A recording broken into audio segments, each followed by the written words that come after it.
The harsh reality for web designers is it is more than just building a website. I was stuck in this for a while, is that you think that you start a web design business and you think, I'm gonna be doing this for the rest of my life. Well, no, you don't have to plan the rest of your life, but don't feel trapped that you have to do it for the rest of your life either, because you're probably gonna evolve. If you're somebody who is entrepreneurial, you're gonna wanna do other stuff. What I would say is step one is to just build a secure, stable business up. And you're gonna have to shelve your entrepreneurial, I wanna do this and this and this feelings. You just have to delay gratification, wait for it. Whatever's gonna fill the bank account, you have to focus on that. Hey there, welcome back to another episode of Fueled by Progress, hosted by me, Mark Szymanski, the show that features candid discussions with builders, operators, and thinkers exploring business, technology, and the decisions that shape a meaningful modern life. In today's episode, I'm talking to Josh Hall. And I want to tell you a little bit about Josh Hall. As I do in all these intros, I want to give you a little bit of a backstory and how these people, kind of what these people mean to me, if I just met them, if I've known them for a long time. I think it really keys in on the conversations that we end up having throughout. And this was a great conversation. Just for the context, back in 2018, somewhere around there was when I first learned about WordPress. I was working a job, marketing, tech place, and in a real estate firm. And I wanted to start building websites, and I wanted to build a website for myself. So I eventually found WordPress from a colleague, and immediately I went to YouTube and I was looking for tutorials on just different ways to build in WordPress, different things along those lines. And there's a lot of really good people. Josh is just one of the examples. There's a lot of really good people that I found back then in YouTube land that were talking about WordPress. And who would have guessed that 7, 8-ish years later here, that I would be able to talk to those people at a broader scale, with, almost like, just basically colleague to colleague, friend to friend, on podcasts and DMs, etc. And, Josh and I have talked off and on here for like a couple years, and I wanted to have him on because for a couple different reasons. One, again, to kind of tell him the story and explain that a little bit here, and just to show my appreciation. I kind of do that throughout this episode a little bit, but also Josh has been kind of, I want to say, like a bit of a mentor for me, and he's mentored to so many people. But he built an agency, and I don't want to spoil the whole story for you because it's a great episode. But he built an agency. He then realized that he wants to he was a community builder, even more so than a service provider at heart. So then he's gone through that, and now he has even more aspirations on the horizon. And for somebody like me who is, just getting into that phase where I'm, kind of doing a bunch of different things. I've been a service provider. I'm trying to continue to do that. I'm trying to build community. I'm trying to make all this different content things. When you really look at the ecosystem and the surface area that Josh Hall has created, I mean, it's really impressive. I would highly recommend you take a look at some of the links down below in the description, because he's got quite the again, ecosystem of things going on there. Even if you're not a web designer, right, which his paid community is centered around web design. Even if you're not that, even if you're just somebody that wants to build a community, we don't talk necessarily a lot about tech in this episode. We talk about business. We talk about building business. We talk about doing what's right for you in a lot of senses. And we talk about building community. And you can do that in any industry. It doesn't necessarily have to be web design. That's just the context that, Josh has focused on for so many years here. And the one really important thing that I got to add here before we dive into this conversation is the other thing that I really appreciate about Josh, and I say it during the episode directly to him, but I need to say it up front here because it's really becoming more important. As of recording this, I'm about to have a son. My wife and I were about to have a son due in May of 2026. And, I noticed this, and like I said, we chat about it during the episode. They exist, okay, and no shade, because I'm not trying to forget people. But, when you think about entrepreneurs and the people that are like influencers, or the people that are giving business advice and highly touted on the internet, no shade towards them, but a lot of them don't like focus or talk about their family. They don't talk about being a husband, being a father. Some do, for sure, but not as many as I would think. And definitely not the people that are on my subscription, like a lot of people that are on my like current subscription feeds, and the people that I'm looking at. It could be an age situation too, because maybe some of the guys that I'm, following, and gals or whatever, like they're younger or whatever, but maybe in their 20s rather than their 30s. But I just feel like this is a personal thing for me. I'm moving into my 30s here. Okay, I'm gonna be 30 here in 2 weeks. Jeez. But That's something that really, really is resonating with me more and more every single day.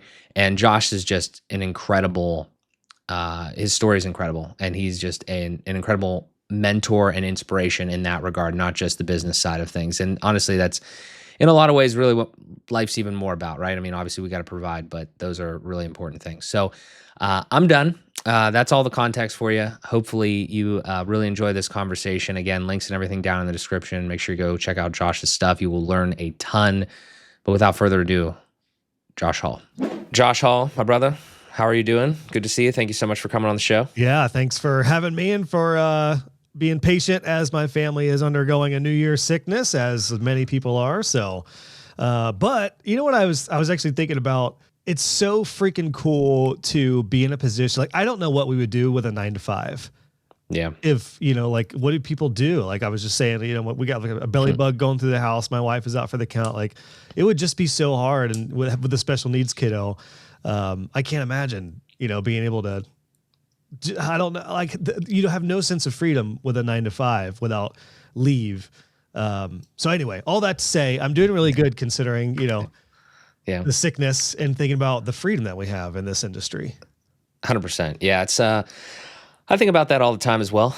I got a lot of good chats or a lot of good topics here that I think kind of like revolve around that. Cause I'm going to tee it up here and we can go a couple different ways with this, but I talk to a lot of, in my tenure here of like WordPress kind of like adjacent content and building my community there.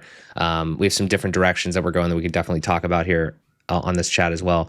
But I'm going to tell you like one of the specific things, and I sent you a voice memo the other day, when we're kind of starting to think about this, is I talk to a lot of younger people now, I feel like, or something. Like I feel like it's like 20-year-olds to like 35-year-olds. A lot of people are like, they're entrepreneurs, they're freelancers, they're doing their thing.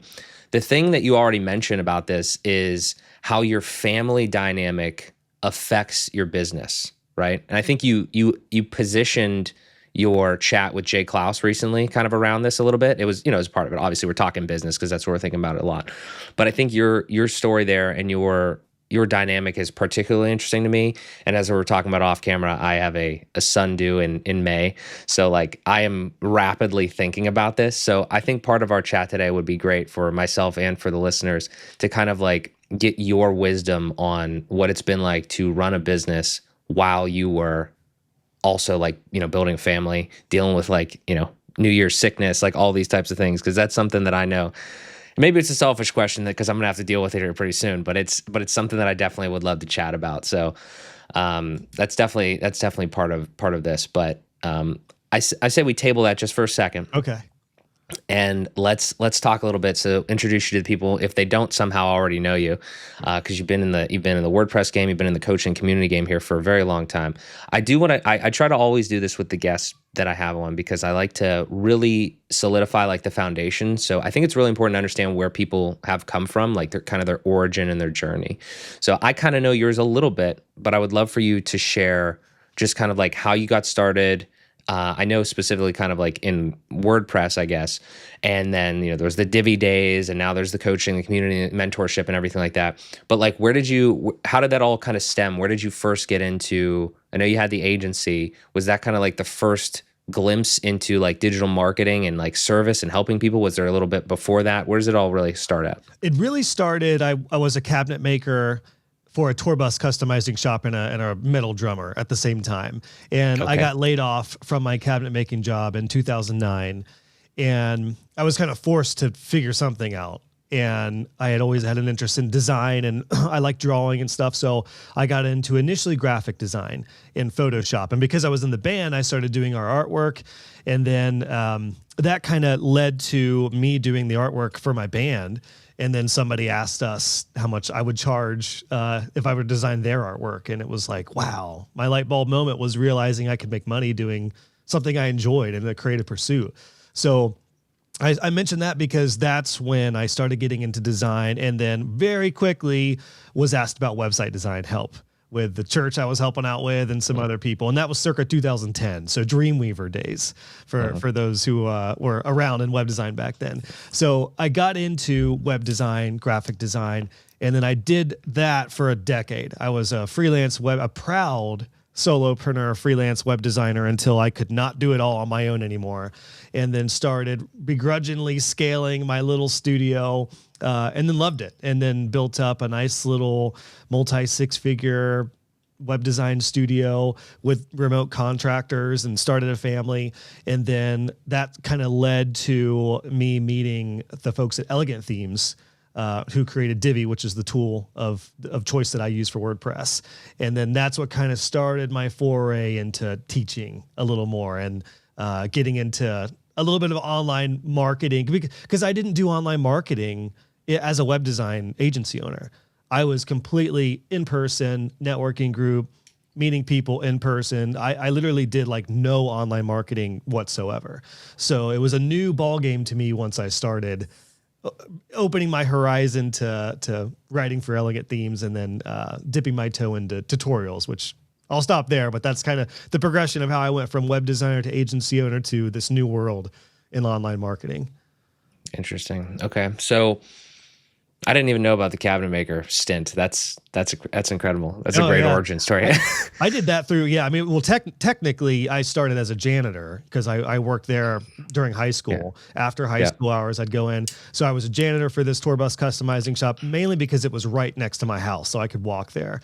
And then I got my license and continued to work there. And after high school, I was like, I was really serious about the band in those days. So I was like, I'll go full-time cabinet making, and did a lot of work on custom vehicles and tour buses and stuff like that, which all translates, by the way, to what I do now as a designer and a creative, like detail-oriented work like cabinetry. And then don't even get me started on how the music world translates to creative business, because there are so many parallels to being in a band and knowing how to work with people and knowing how to balance creativity, also marketing and business. So it all translated really well to me becoming a web designer. This is why I ask these questions, because I always get these fascinating responses. Like you never would have guessed that. But again, like you said, it when you step back and you look at it and you hear the story, it's like I can see it. It tracks. It makes sense. You just never know where life's going to take you. But your skills start to compound as you do whatever it is, and then you just find your way. So it's funny too. Real quick on that, Mark. It's like I thought I was such a unique. I thought I was a unicorn going from the band to a graphic designer and a web designer. Come to find out, like I'd say probably honestly 70% of the people that I've met over the past 16 years in web design have come from a similar background of some sort of like video or photography or some sort of background, or a musician is some sort of creative background that lends itself to, web design or design or any of these things. I do want to kind of weave this a little bit. I feel like there's so many topics, there's so many different things that we could kind of go to, but you bring up a good point there, and I want to double click on it. It's a little abstract, but like you're bringing up a point where there's people that are photographers, videographers, even like musicians, and they found web design. And I think that we're in a very interesting time right now as we jump into 2026 here. You're saying that was 2010 to like 2020, roughly, agency years for you? Yeah, exactly. I sold my agency in 2020 to go full-time teaching online courses and building what is now my personal brand and Web Designer Pro, which is my community today.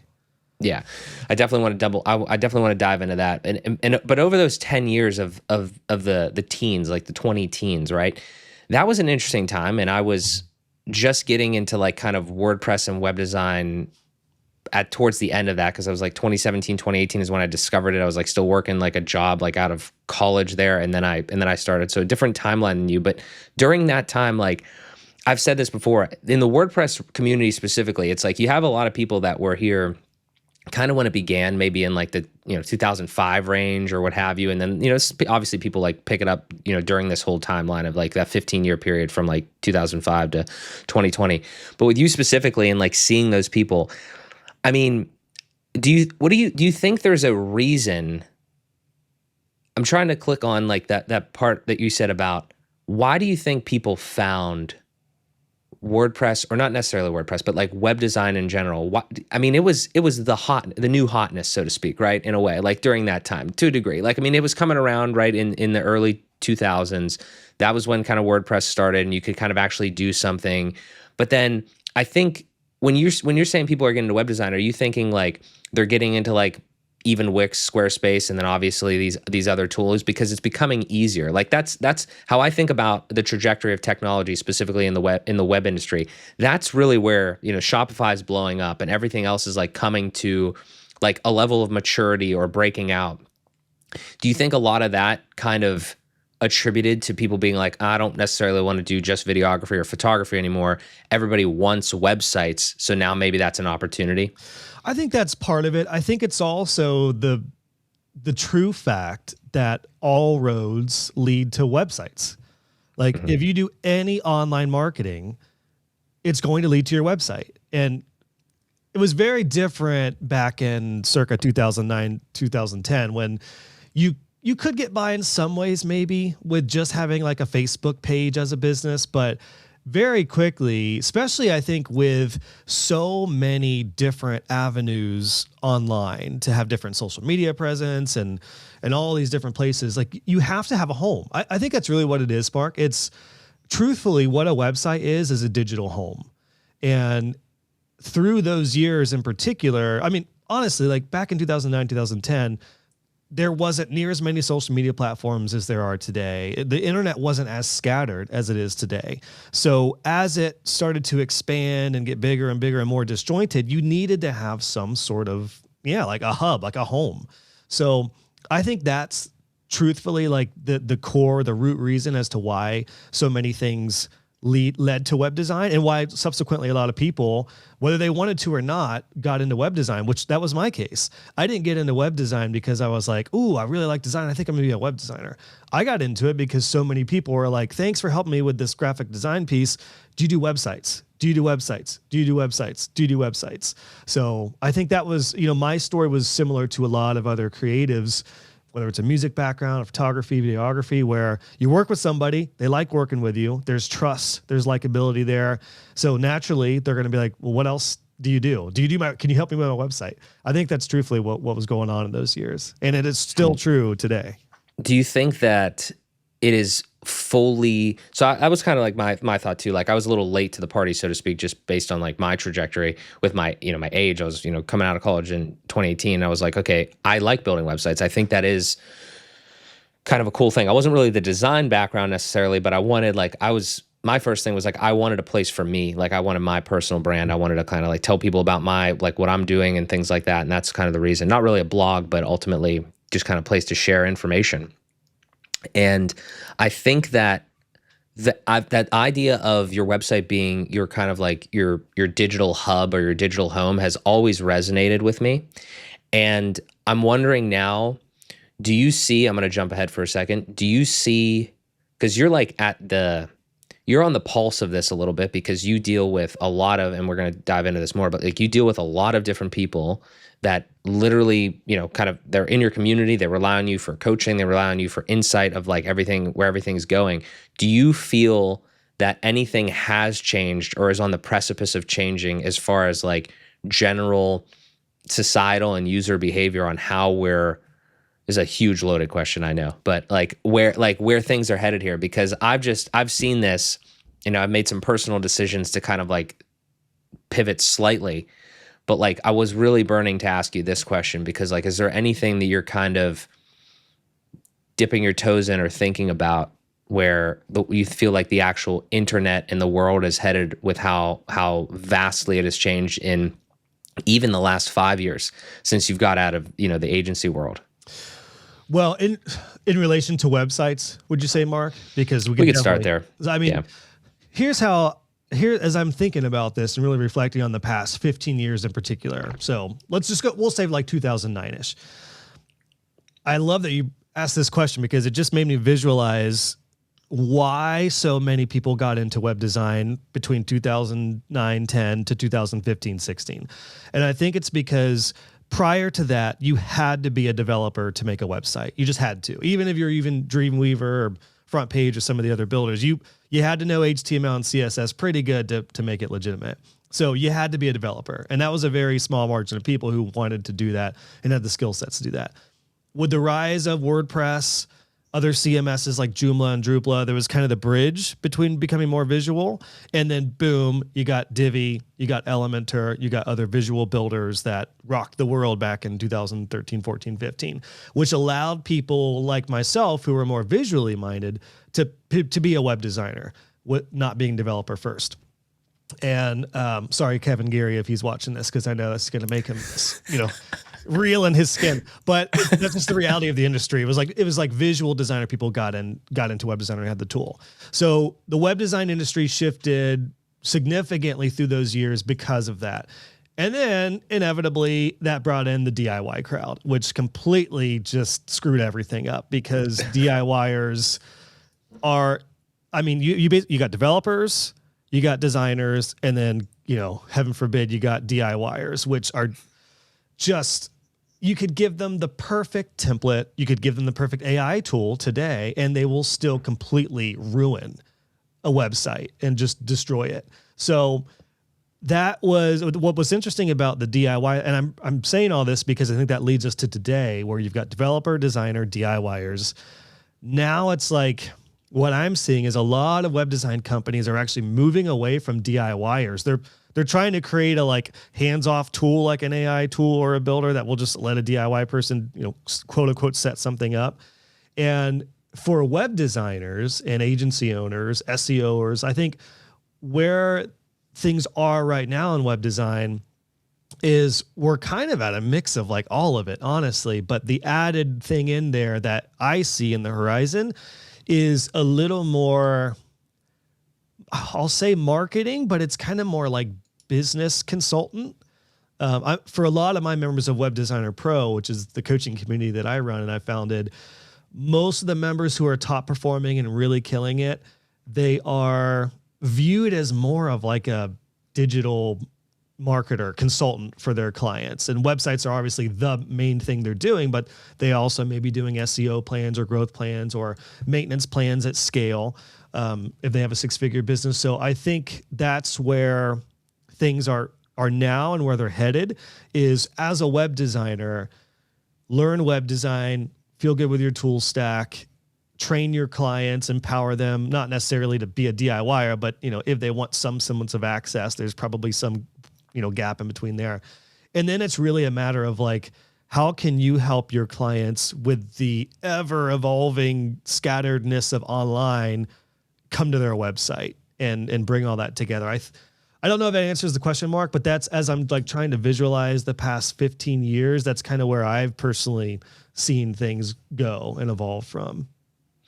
Well, I think it answers it perfectly, especially from your perspective, because again, that's the reason that, like I said earlier, I talk to people now from all different kind of varying levels of experience and background. And, again, your track record is literally that you transitioned into the space, you built a successful agency over a decade, and then you I'll call it graduated, but you pivoted again. I mean, you sold an agency and you're like, okay, well, now I have all this knowledge, and now I'm going to essentially leverage the knowledge and sell that either, via, and I want to talk about that specifically because that's somewhere where I'm headed now too.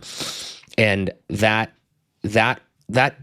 trajectory, I've seen it in different patterns in different industries, where it's you build something and then you can teach it, and you can teach it with not just assumed authority, but also backed experience and achievement, so to speak, right? Because you did it, and then you could do that. So, it makes sense. And I mean, the reason I asked that question is because you have 15 years of experience in this now, and you have been, your finger has been on the pulse of it. So you can, everything you said there, maybe somebody has a different perspective, but it's literally objectively pretty close to the actual truth. So, and I appreciate that. Just to put a cap on that yeah. Out of the past 15 years, the reason I mentioned where things are now and the evolution is because back in 2010 to 15, when I was coming up, you could just be a web designer and be fine. Clients, they would ask me if I helped out with social media, but I'd be like, no, I don't do that. And of course they would go elsewhere for more advanced SEO or marketing. But now I think it's definitely, the harsh reality for web designers is it is more than just building a website. which has been the case for a long time. I mean, even when I was, back in like 2015, I partnered with an SEO guy and we started doing SEO, like advanced SEO ongoing plans. That was my growth plan, quote unquote, back in those days. So, I mean, things truthfully haven't changed like that much from what you could do. It's just now I think clients especially are viewing web designers as truly like a webmaster. You're kind of in between being a webmaster, like knowing all the technical, development stuff, design stuff, and a web marketer to some extent. And I don't want that to be overwhelming, but I think of like, if you're serious about, having a web designer title, you really got to get ready and prepared for being a web strategist, web marketer. Luckily, you don't need to go too far into the technical side of things now, and you can always partner up with people to handle that. Like if you don't want to do DNS and email and domain stuff, you don't have to. You can absolutely hire that out, especially if you join my community, Web Designer Pro, because that's like what it's there for. It's like you focus on your lane, you can find partners to fill the gaps that you don't want to do. So yeah. I want us to dive into that, and I think probably a good way to do that is to dive into a little bit of the community stuff, because I want to hear about your experience so far with this, because I am right on the precipice. I probably could have done this potentially earlier just based on my like skill set, but I haven't done it for whatever reason, like limiting beliefs or what have you. So I want to dive into the community side, and we'll kind of blend this conversation a little bit. I want to talk to you about your actual experience running community coaching, and I kind of have like a mental framework that I could kind of interpret, and you can describe like of what you have going on now with under the personal brand and under Web Designer Pro and everything. And then I also want to kind of come back to a little bit of that about we'll tie it specifically to the people that you're talking to all the time though, right? Like those people in the community, like how you're steering them moving forward, like the insights now versus maybe a few years ago, that type of thing. So with that lay of the land here, sounds like, again, 2010 to 2020, you were running the agency, sold the agency, moved into this new thing. So let's maybe start right there. What was that transition actually like? Did you have the idea that you were going to go this route?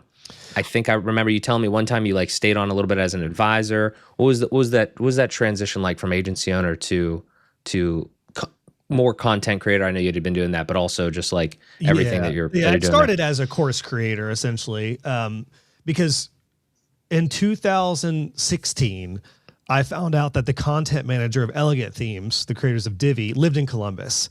So I took him out for coffee, just talk shop. I had absolutely no hidden agenda when I met with him. I have always been truthfully a community builder at heart. And I think that's really important. Like keep that in the back of your mind when we get into the community stuff, because that is a deal breaker. If you're not a community builder at heart, do not start a community.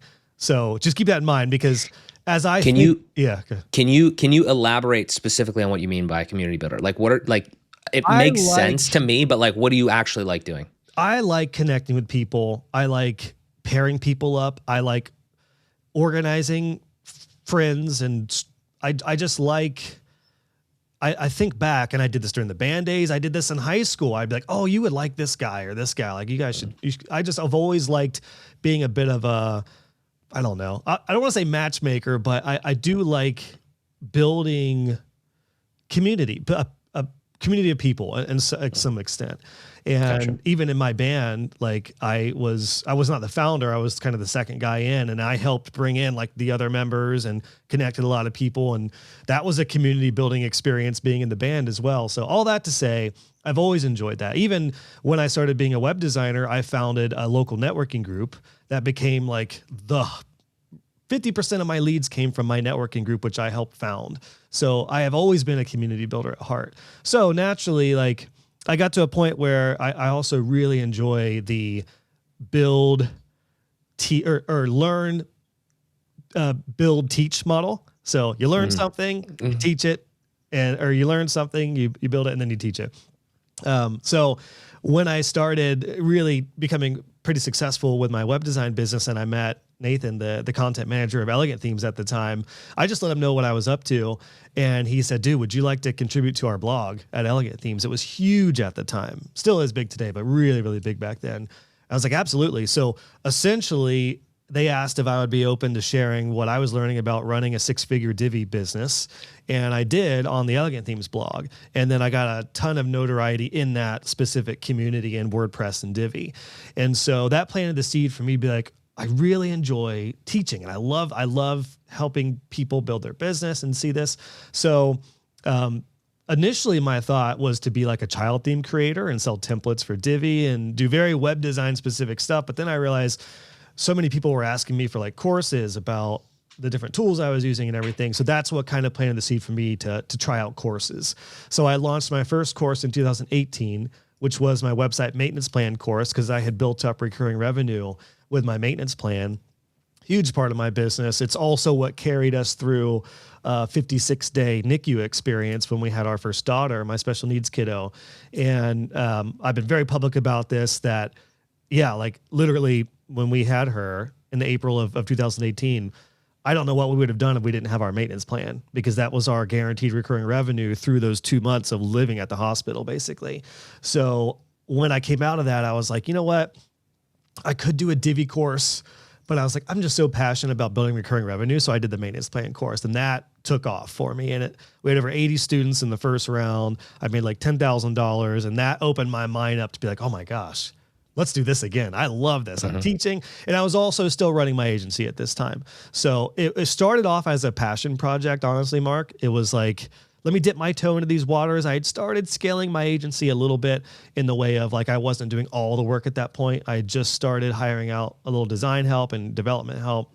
So I had a little more free time to be able to build this passion project up under joshhall.co and start to do courses. And then once I'm an all-in guy. So once I started doing courses, I'm like, I'm all in. And I had this idea of like a suite of courses that Josh from 10 years ago needed to know to get to a 6-figure range. And that's actually still the core curriculum that I have today, which is a mix of design, SEO, DNS, and business side, which is business, recurring revenue, and scaling. And so I started building those courses out. And then, yeah, that got to a point where I was making much more in courses than I was in my design business. And I got to that point in 2020 where I was like, I could try to get myself out of all the additional roles I'm fulfilling in my agency, but I just knew how much time that would take. And I'm such a like one business at a time kind of guy that I was like, I think I want to just go all in on courses. This was also in 2020 when COVID hit and everyone was going online. I mean, my course sales went zoop as soon as COVID hit, because there was so much demand for people wanting to learn online business. So I just went all in on that. And I actually sold in transit to one of my students who was killing it, and just got comfortable with him. And then I knew he was very entrepreneurial and I felt comfortable. And so the sale of In Transit Studios, my agency, was not sexy by any means. It's actually still going on. It's over a 10-year period. I basically am a consultant for them, and I get paid quarterly based off of the percentage that we agreed to. So there's a certain mark that I'll hit. And if we hit it before 10 years, awesome. We should. So that's kind of way that worked. And then I went full in on courses, and then shortly after that, community. All right. Appreciate that transition context there, because that's, I don't know how many people, I mean, you probably have better data on this than me. I don't know how many people necessarily are going to have to sell their agency and make a deal like that in their lifetime. I mean, maybe some will, maybe some won't. Hopefully more do than don't, obviously, right? I mean, that they've built that up and they can move on to the next piece of what it is. I think one question that always comes to mind here is, and maybe again, you can kind of see this potentially from all the people that you've interacted with, you've taught, and just in the space in general. What do you feel like is, I think there's a lot of people out there, and I'm, again, partially is from personal experience, people out there that they can build and they have a skill and they've built their business around a certain skill, like, again, web design or what have you, and they're making money selling that as a service.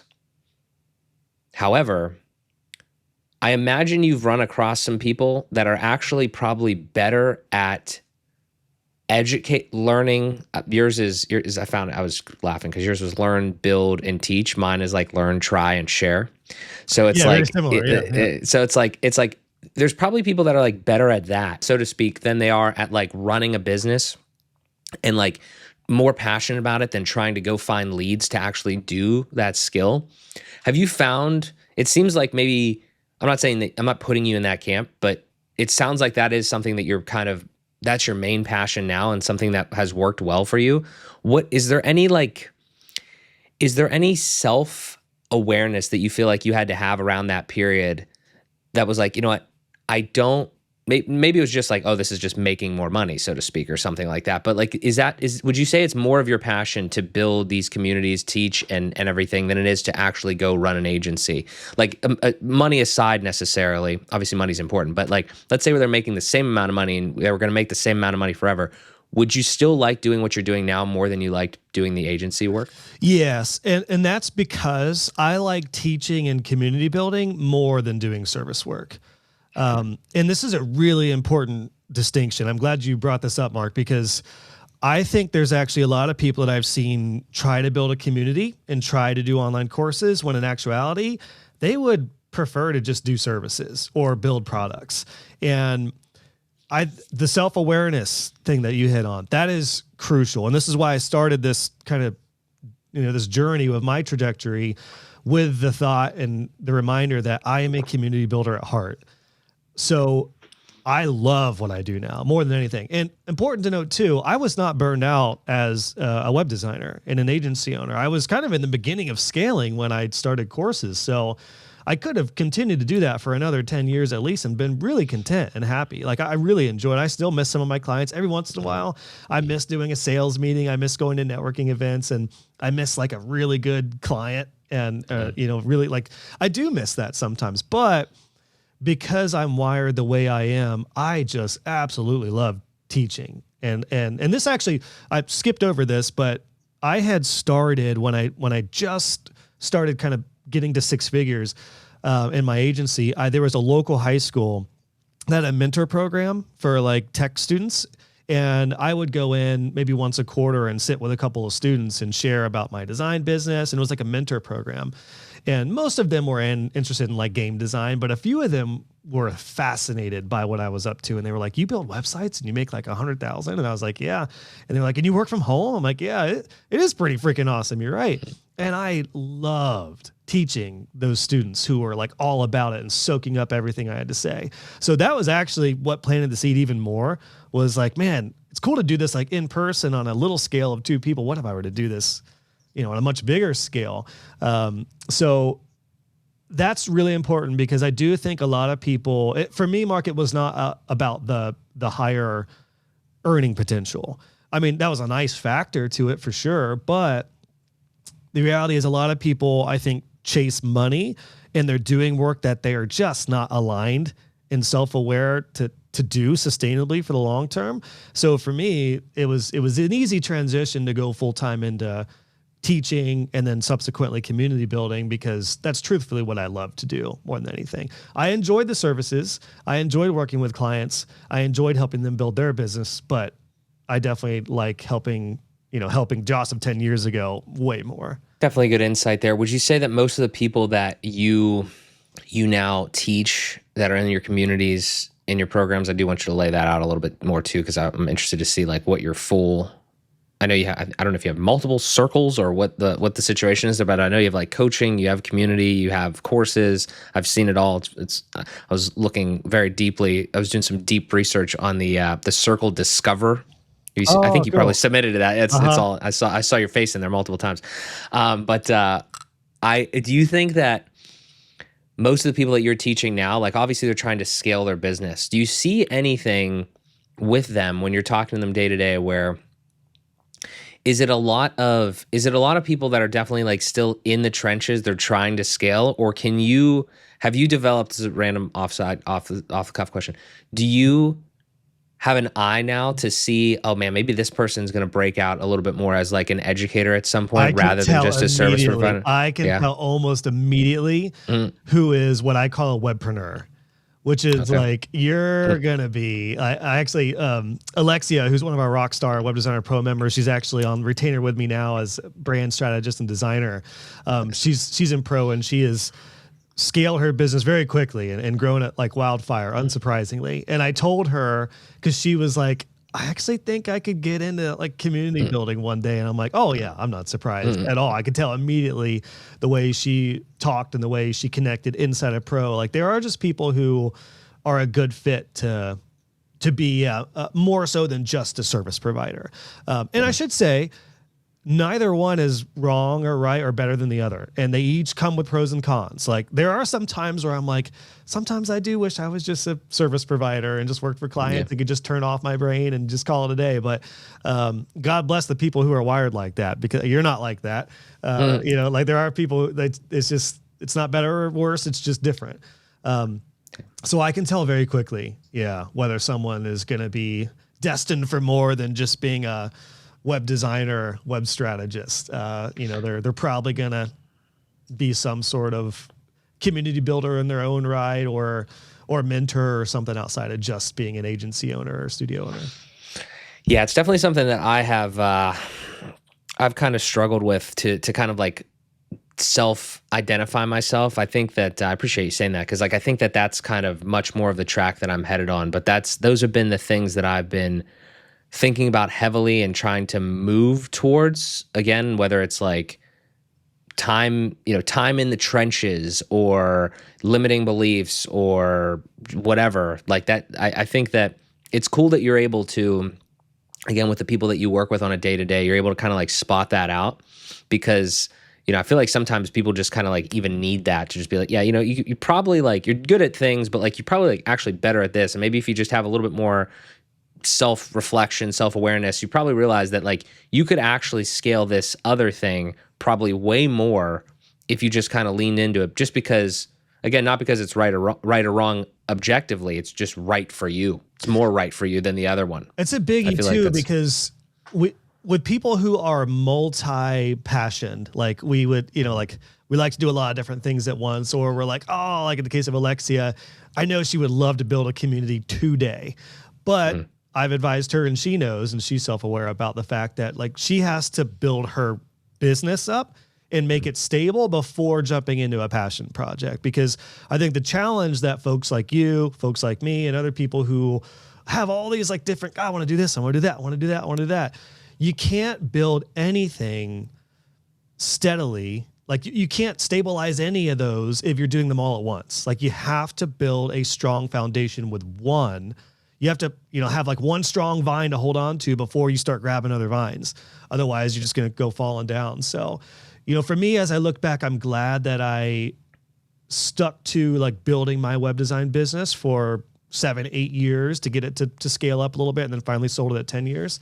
And the same is true now. Like I started my course creator business, got that to a multi-6-figure level, then added the community component, and then eventually wrapped it all into what we have now in Web Designer Pro, which is everything that I do, which is a little pro tip for anyone who has a lot of different passions, is like, if you can get it all under one umbrella, it's pretty cool, because now I can do courses, community, coaching, podcasting, YouTube, sponsorships, all under technically Web Designer Pro. So I've kind of found a nice little sweet spot with like scratching the itch of a bunch of other entrepreneurial endeavors to keep it under Web Designer Pro. Now, I don't want to take us too far ahead, but like right now I'm getting hit up for so much community building questions, and I could absolutely start like a community builder side of the business, and that's not going to go in Web Designer Pro. But I also am self-aware and have done this long enough to know that I'm not ready to like start a whole new passion project right now, because I'm still solidifying Pro even more and more. I also have 3 young kids, one with special needs, and a wife that I don't want to take much time away from. And I've struck a really nice lifestyle freedom business here. So that's the challenge. Just heads up for anybody who gets to this point where it's like, you absolutely could start another passion project, but I know that like, that's just going to add, 20 hours more a week probably that I'm going to pull away from my family, and maybe pull emphasis and focus away from Pro, which I can't do at this point. So I forget, I think I took us off on a tangent, but those are some things I've learned as like a multi-passionate, interested entrepreneur. Because, we could go like you, Mark, you could build an agency, you could be a designer, you could be a mentor, you could do coaching, you're doing your podcasting, you're doing YouTube, like you could do all these different things that could be their own separate businesses potentially. So I've had to reel that in and tried to keep it under one umbrella ish. Yeah. Yeah. I'm right there with you, man. I totally hear what you're saying. You said something really interesting there where you were like, it's like multi-layered inception. It's like you become like, some people probably like they become a designer, maybe they work for somebody and then they start their own business, like freelancing or doing their own thing. I know that necessarily wasn't exactly your trajectory, but then like you're in the agency realm, right? For you for 10 years. And then you're like, okay, now I'm going to teach people about what I taught them in my last cycle, which was building websites and building a business. Now it looks like you could eventually pivot again to, it's just getting more and more inception-y. Now you're teaching people about how to build communities, and maybe it's even teaching people how to build web design communities. It's just amazing. But like, I mean, the thing is like, but it's so hard because I have to stop. I have to stop myself. Like, I mean, like I bought communityking.com just to have it. I literally bought that. I own that domain. I was like, I wonder if, because somebody called me, they're like, you're like the community king. And I was like, ooh, I wonder if that's available. Like that. And it was. So I literally have that domain, and I don't know if I'm going to use that, but like I bought it just in case, because like I would love to because I like to share what I'm doing right now, just like you. And yeah, I'd love to do that, but I know like that's going to derail me or take me away from my family, and I'm not in a place to do that right now. Real quick, just side note. You asked about like the signs of somebody who's destined for more than just being a service provider. A lot of it is the openness to share, by the way. If you're somebody who feels comfortable sharing, and it doesn't mean you like need to share every, revenue number. But if you often share wins and successes and stories and what you're doing and what's working, then it's probably safe to say you're going to do more than just be a service provider. Yeah, that makes sense. Yeah. The whole thing. Yeah. I mean, the inception-ish part of it is just funny, but it's not, I'm making a joke because it is funny when you step back and you look at it, but ultimately it's not really that surprising. It's like, I was stuck in this for a while, and I think a lot of other people probably are stuck in it too, is that you think that you start a web design business or you start any sort of business and you think just naturally, I think as humans, I'm going to be doing this for the rest of my life just because you're in the present and you're just thinking about that. And it's like, well, no, you don't have to plan the rest of your life, but don't feel trapped that you have to do it for the rest of your life either, because you're probably going to evolve. I honestly feel like, again, I don't want to make this about me, but I only have my personal experience to pull from, like, extremely like specifically. And it's like, I started it and I did projects and I got to a stable, like recurring revenue type style income, because I never took any projects that I didn't have the website care plan for and stuff. So I like thought immediately, it's okay, we need some recurring revenue. We need that, the MRR. And then at a certain point I was like, literally the reason I started making YouTube videos was because I was watching other people, I was learning from them. And then I started to listen to them a little bit more. I was like, you know what? I actually don't necessarily agree with everything they're saying. I've found, not like I could totally disagree, but it's like, I think there's actually different ways to do things that I've found on my own in my agency, on my client projects, that I would also like to share. I think that was, if you go back and you look at the trajectory of the YouTube channel, it's probably right around the time I was just talking about, I was learning more. And then naturally I get curious about, is there more things that I can bring to this conversation publicly? And again, I use myself as the example, but I think if other people are like that and they find themselves doing that, that is actually like a really big sign, like you're saying, that you're probably not meant to just stay directly in the trenches of doing it. Again, no problem if you want to stay there, but if you're naturally inclined to like learn, try and share, learn, build and teach, like whatever it is, then your next evolution is probably going to be a little bit removed from the actual service and a little bit more in like a role where you're higher up, you're thinking, you're strategizing, you're either delegating it to other people, potentially AI in the future, et cetera, whatever. And you're telling people how to do that more than just like taking in requests and then doing them for clients or for whoever. For sure. Because I mean, there's a lot to that, just because if you're somebody who is entrepreneurial, you're going to want to do other stuff. And what I would say is like, step one is to just build a secure, stable business up. And you're going to have to shelve your entrepreneurial, I want to do this and this and this feelings. You have to delayed gratification, wait for it. Like you almost have to earn the ability to like do a bunch of different things. You have to make your main business stable. You have to, whatever's going to fill the bank account, you have to focus on that. And in most cases, it's service-based business is the easiest way to get to the first level of that. Doesn't mean you're probably going to be like multi-six-figure wealthy yet, but you definitely need to have a like stable foundation. So build a business and then scale it to the point where you can basically have the time and freedom to experiment and to build passion projects and to open up different wings of the business or whatever you want to do. Because I think what is different with entrepreneurs from most people is the question, what do you want to be when you grow up, does not apply to us.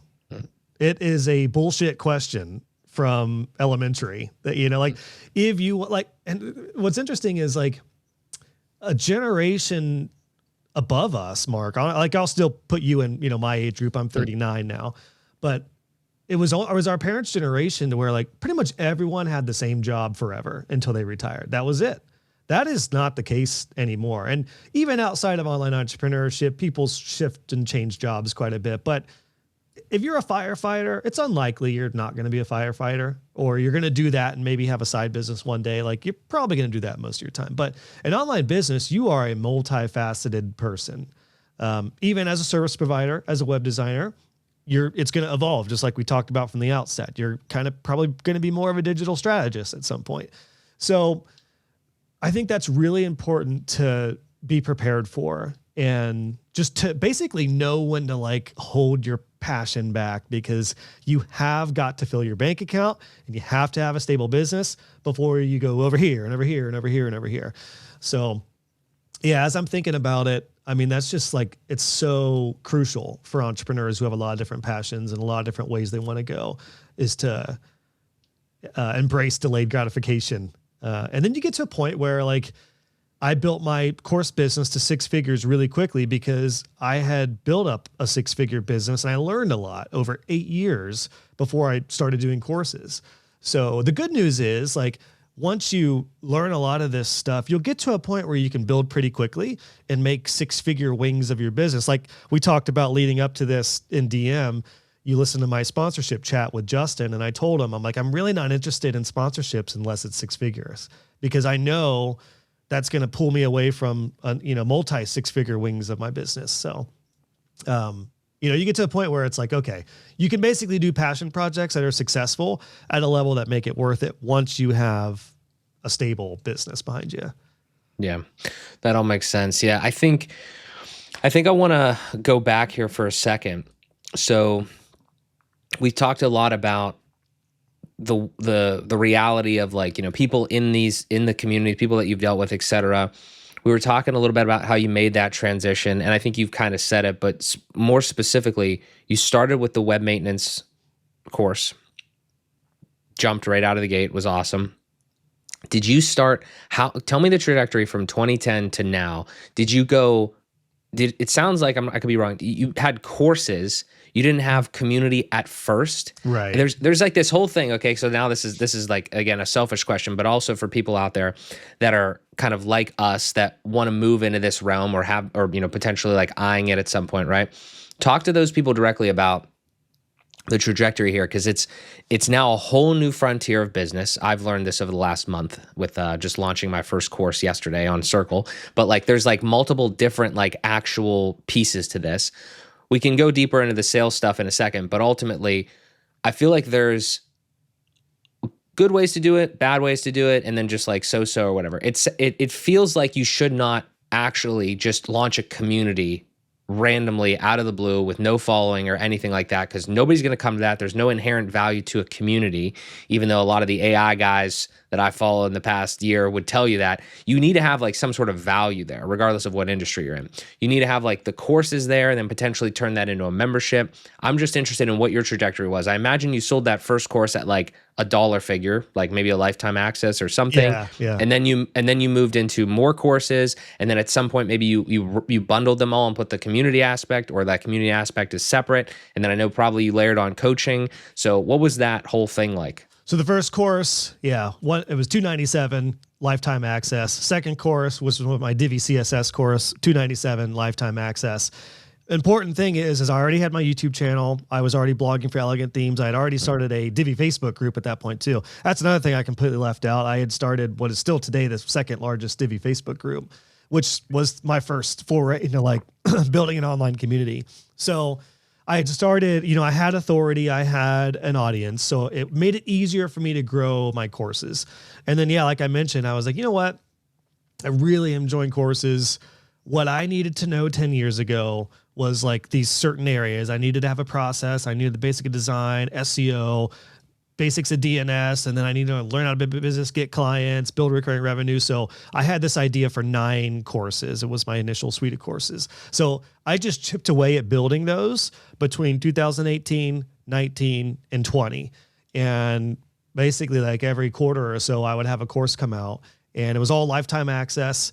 And then once 2020 hit and I really wanted to take that more seriously and take it to the next level, I knew even before I sold my agency that I wanted to have another recurring revenue stream and also have some semblance of, I didn't know what it was. It was a very muddy idea of like community or coaching or something, because I had a lot of students who were in all the courses, and some of them would give me updates. And I'm like, oh my gosh, my courses are like changing people's lives. But I didn't know that unless I prompted them to reach out. Or like basically the problem with just doing courses is unless you're getting testimonials and really serious about getting research from them and following up with them, you just don't know what impact you're making.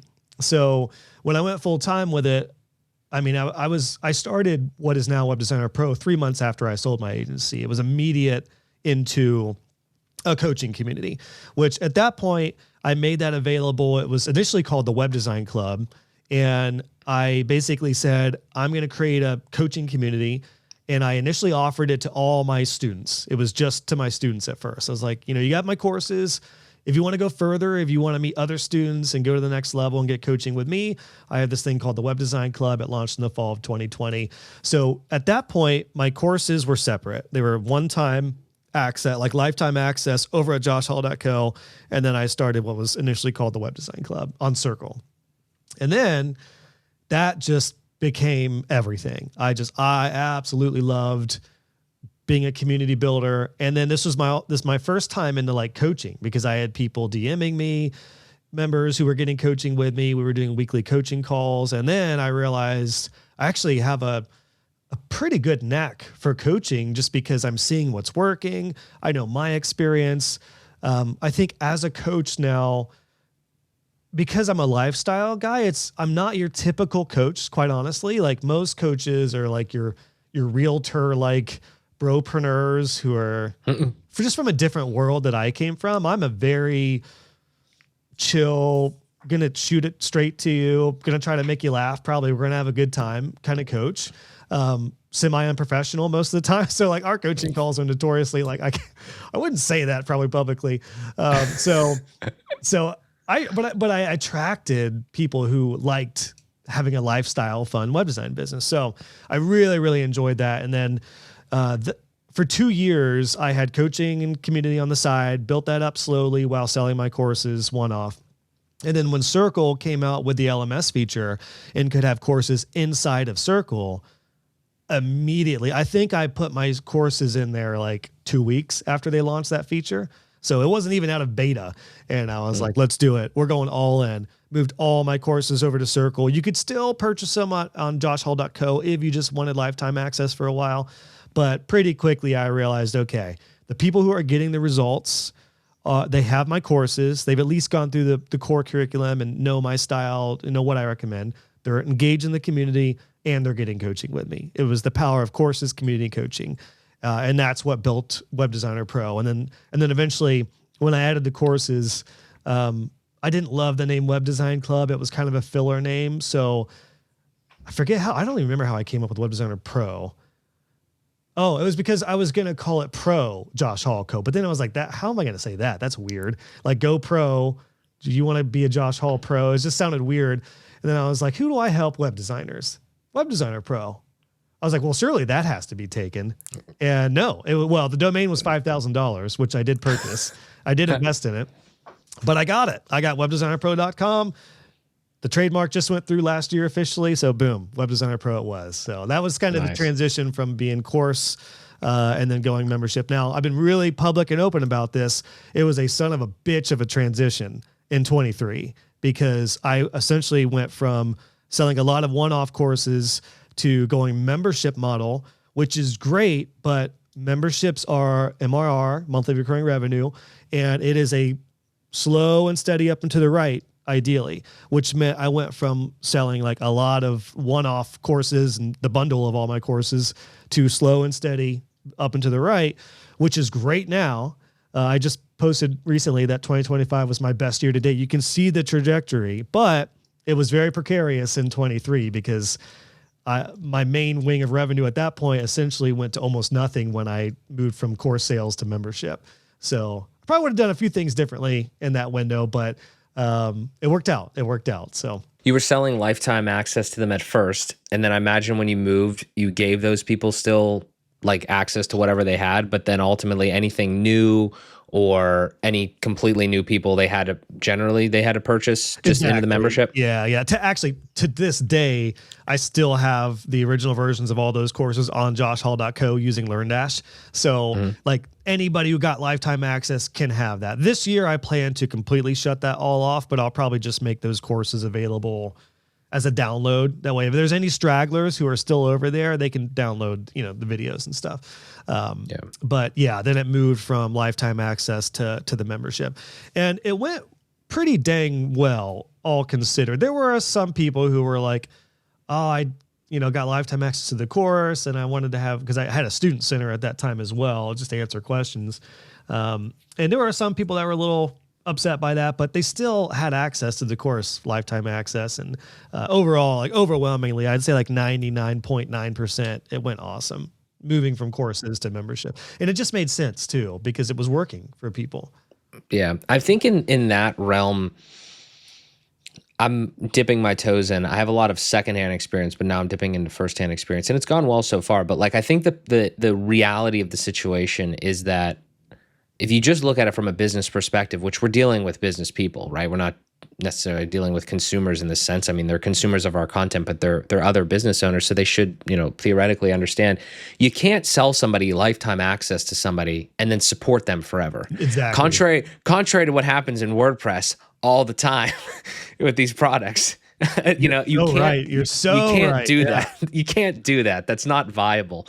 So, that's interesting that and it's awesome that you got to that model too, because I feel like it's what a lot of different people do, again, in different industries. But ultimately, it's like, if you're paying me regularly, I mean, there's a simple analogy too. It's like your clients are paying you regularly if you're, following the web maintenance course and everything like that, right? Your clients are paying you regularly to make sure their website's up to date, secure, all that sort of stuff. You wouldn't do that if they just paid you, a couple $1,000s to build the website and never paid you anything again. Exactly. Why would you do that forever? Yeah. Yeah. Imagine for any WordPress designer who is mad about, having a recurring subscription for support.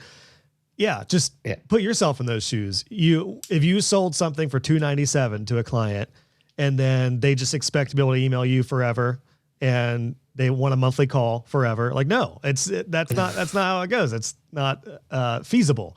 Unless it's just a passion project and you just want to do stuff for free, but that's probably not the case. So I would say for anyone who is in this, like maybe course, maybe community, maybe membership type of model, what I would do is, you said it, Mark, do not rush into doing a community, because community is a whole other ball game. I personally think, even though I love it and still love it, it is the hardest thing to sell and the hardest thing to continue to run, because it's all encompassing. Community is just people. It's just a lot of different people. And that's hard. That's very, very hard. You have to be wired to be a community builder if you're going to have a successful community. So what I would do personally is to have a course or a few courses and do it in a cohort style, to where maybe they get lifetime access to the material, but support, community, those are a different billing process. Amy Porterfield has notoriously done this really well, because I joined one of her courses. I still have lifetime access to the course that's updated, but you got a year of free support, which were basically just like a monthly Zoom call that you could tune into with her. And then after that year, it was $297 to do that, to get access to that per year. So what I would do if I were doing that today, and what I wish I would have done then, was you buy a lifetime course and then you get, maybe a year of support. And then after a year, it's $297 or whatever it is for support. Only if I wasn't doing a full blown community. That's how I would go about that. You could always also do the cohort style, which is like a 6-week sprint type of thing. And you get the course and community/support for like 6 weeks or 90 days or whatever it is. And then it's over. And then that's actually, for anyone interested in building a community, do that first. Do like a 90-day or a 6-week cohort style experience, which is going to replicate what you would do as a community builder, and then see if you like it. Because if you do that and you're like, oh my God, I'm sick of the questions, I just really don't care, then you're probably like a service guy or a product person or a marketing person, and you're not, you're probably just not suited to be a community builder, and that's fine. So yeah, just some tips that I wish I would have done then to make that transition into building a true community even easier. Yeah, that makes sense. Definitely good insight there. I might have to take that myself because I'm rapidly approaching that situation. I got a question for you about, it's a tougher question, at least tough for me. Maybe you've already thought of it though. Okay, so you build, like anybody builds an agency, realize that they want to pivot into this realm that we've been talking about here, right? And then now you're going to teach the thing that you did, for those amount of years. How do you like keep your knowledge and your experience fresh when you are no longer in the industry that you are now consulting, coaching, et cetera, whatever, teaching on? Like, do you feel like there's like a limit to that? Do you feel like how has that played out at all for you? Like, what is, maybe like you're running a community for 10 years and then somebody comes and sees and says, hey, what about this thing? It's like, how do you just stay tapped in to the things that the people in your community, whatever the case is, doesn't have to be web design, obviously, whatever it is, because everyone has this problem. How do you stay tapped into that? It's a great question because I get asked it a lot, and I'm there right now. To the actual reality is I have not built a website for a client since 2018. Now I've overseen projects up until 2020 when I sold, but I have actually not like start to finish built a client site since 2018. So you would think like, yeah, at this point in 2026, are you completely out of the game? Are you, like, I understand the like cynicism about that, or like the skepticism about that. But here's what I've realized.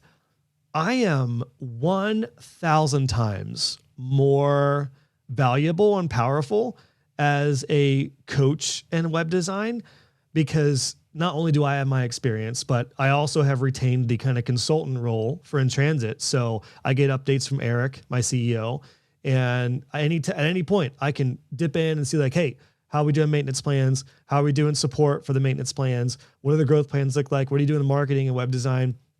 So I have like, literal like behind the scenes on all of that.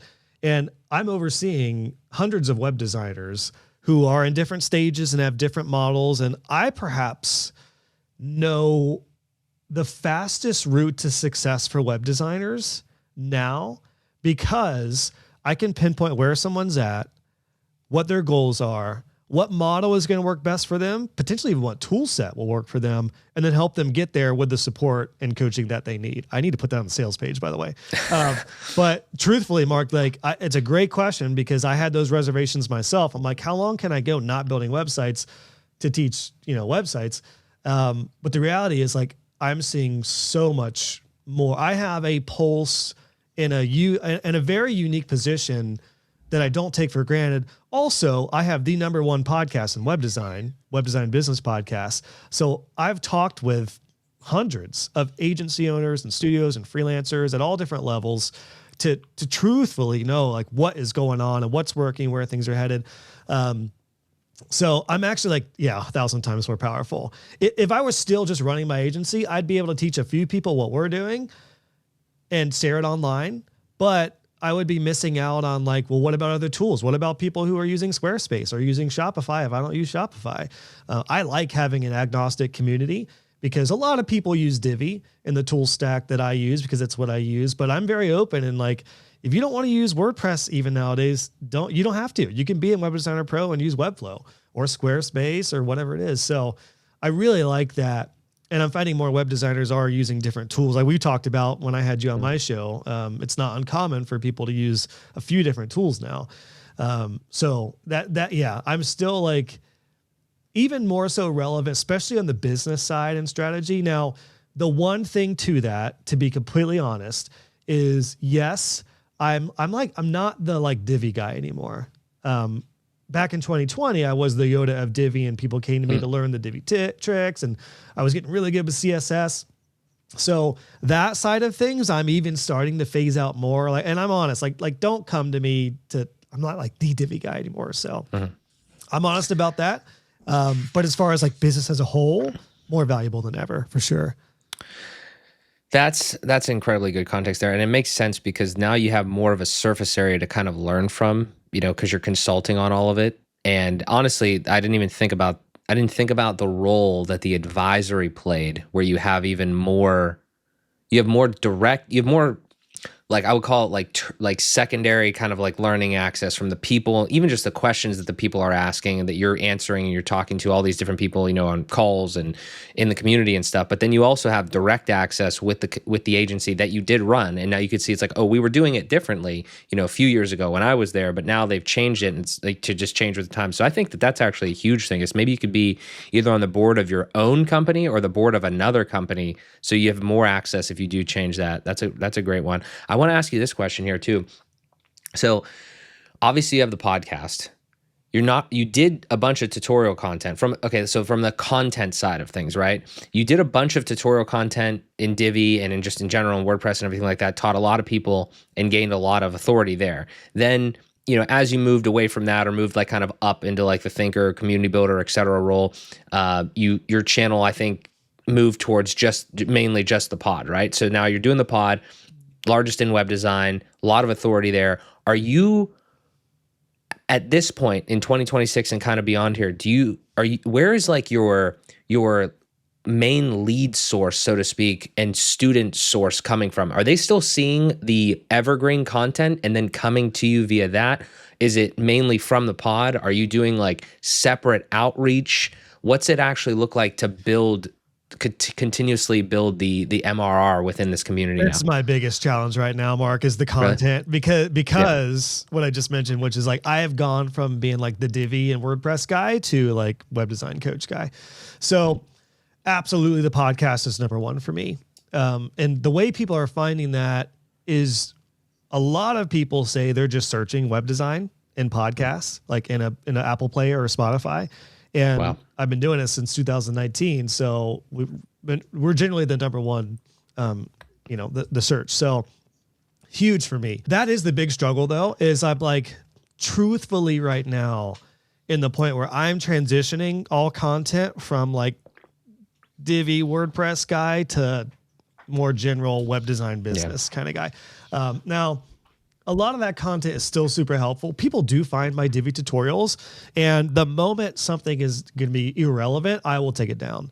And I'm actually about to go through like a really extensive, because I got like 400 plus podcasts, at least 300 plus tutorial/videos on YouTube that are not the podcast. So I've got a huge catalog that I need to go through and be like, okay, what is dated? What's irrelevant? It pains me to delete something, but I know it's for the good of everybody if I just delete it. So that's kind of where I am right now, is transitioning from like the tech, Divi WordPress guy to more of the business. Now, I still love sharing tool stuff as far as like tools that I use and trust and recommend, especially if I get into sponsorship stuff. So I will still do those, but it'll probably be a little less frequent. And I think what I'll do, like I'm still planning on doing like a Divi 5 tutorial on how I'm using it, but I think I'll cater that towards like, here's how I'm using Divi 5 on Web Designer Pro. Here's a look at the back end. Here's how I build it, versus a like, true like Divi advanced course, because Tim Streifler with Divi Life, Anya with Divi Lover, those two are like, I was actually just looking at Anya's new Divi course. She gave me behind the scenes look at that. And I'm like, this is so much better than what I would do, because that's what she does. She's an amazing designer, all in on Divi, knows way more about CSS than I do at this point. So to that point of like, do you become irrelevant?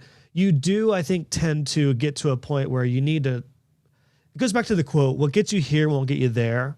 And I think I'm there right now with like being the Divi CSS guy. I think my content is going to change to where I'm much more moving towards like business. Web design obviously is the huge part of that. And I'm still going to teach on the process of web design, SEO, design principles, but you could use whatever tool you want with my frameworks and principles. Well, I think it's simple as, again, people just evolve. You know what I mean? People evolve, their processes evolve, their life evolves, their business evolves, what have you. I mean, because again, like, yeah, I don't think that most people, if you could make a living if you wanted to become the best Divi CSS guy, as an example. I mean, what you could argue is that pool big enough to sustain whatever you wanted to, revenue wise or whatever. But the point is, like, you could find a skill and you could just do that. But I think a lot of times, like we've been talking about here the whole time, is a lot of times you end up wanting more, so to speak, not necessarily more money, yes, but more like a higher meaning, so you can like affect more people with the thoughts that you have. And naturally it kind of goes from like very specific skill within a business to, okay, maybe like now we're touching more of like the overall industry. So you go from like Divi to like WordPress to like web designers to eventually maybe community builders of web design or something, you know what I mean? Like that's just, it seems like a very natural progression.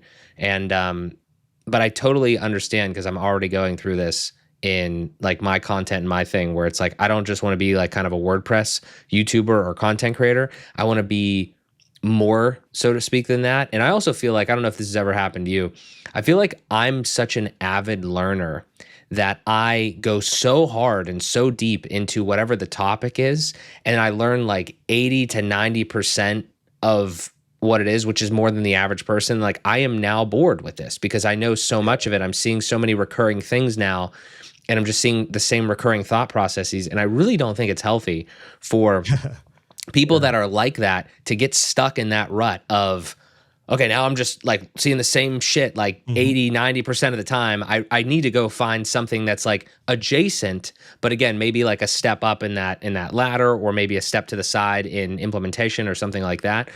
And I think that's, I mean, I think it just describes kind of like exactly kind of what you're saying in your business and in your life in general there. And what it really gets down to is a change of identity, which is really hard. It's a really hard thing to deal with, because and this is really common for most web designers. You go from being a web designer to a web owner, like a business owner / maybe agency owner.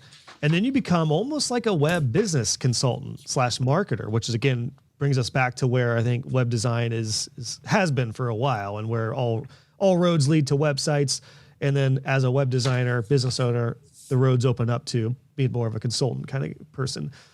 So for me, like, I went from being a web designer to a web owner to a teacher, mentor, and coach, community builder. And somebody just recently, it was Jason. I'm in a mastermind with Jason Gracia, who owns Swift Sites, which is like an incredible productized system for coach websites. And he was like, Josh, you're such a great business strategist.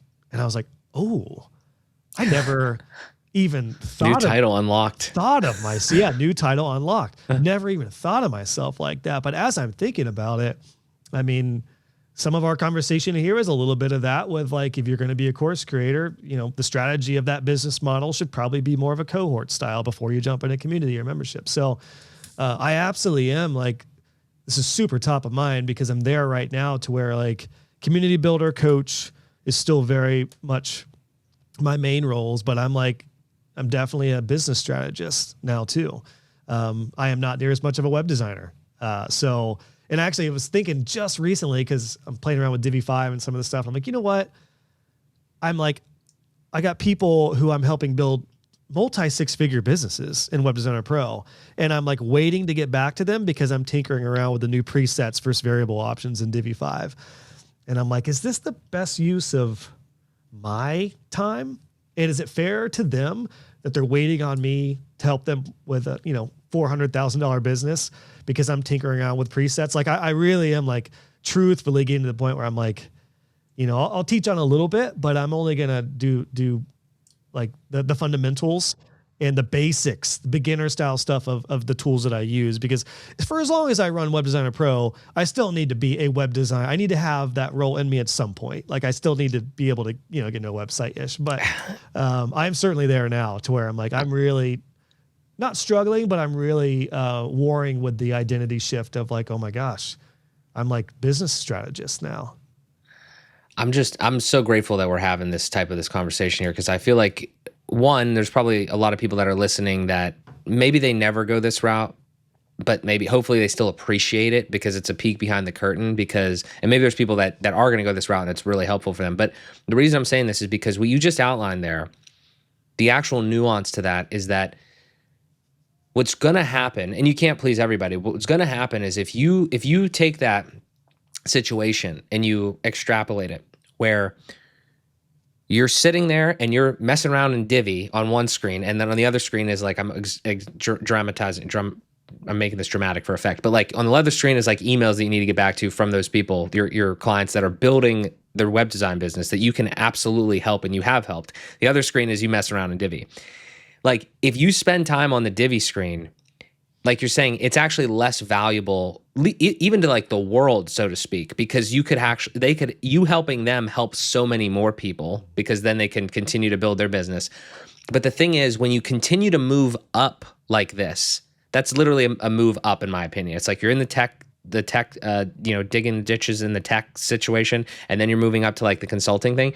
People are eventually going to be like, this guy, because they're going to have that objection. They're going to be like, this guy isn't even a web designer, but he runs this Web Designer Pro business or whatever. But the actual reality of the situation is that you mastered the tech side of things. You now continue to learn the stuff as you're consulting and coaching other people.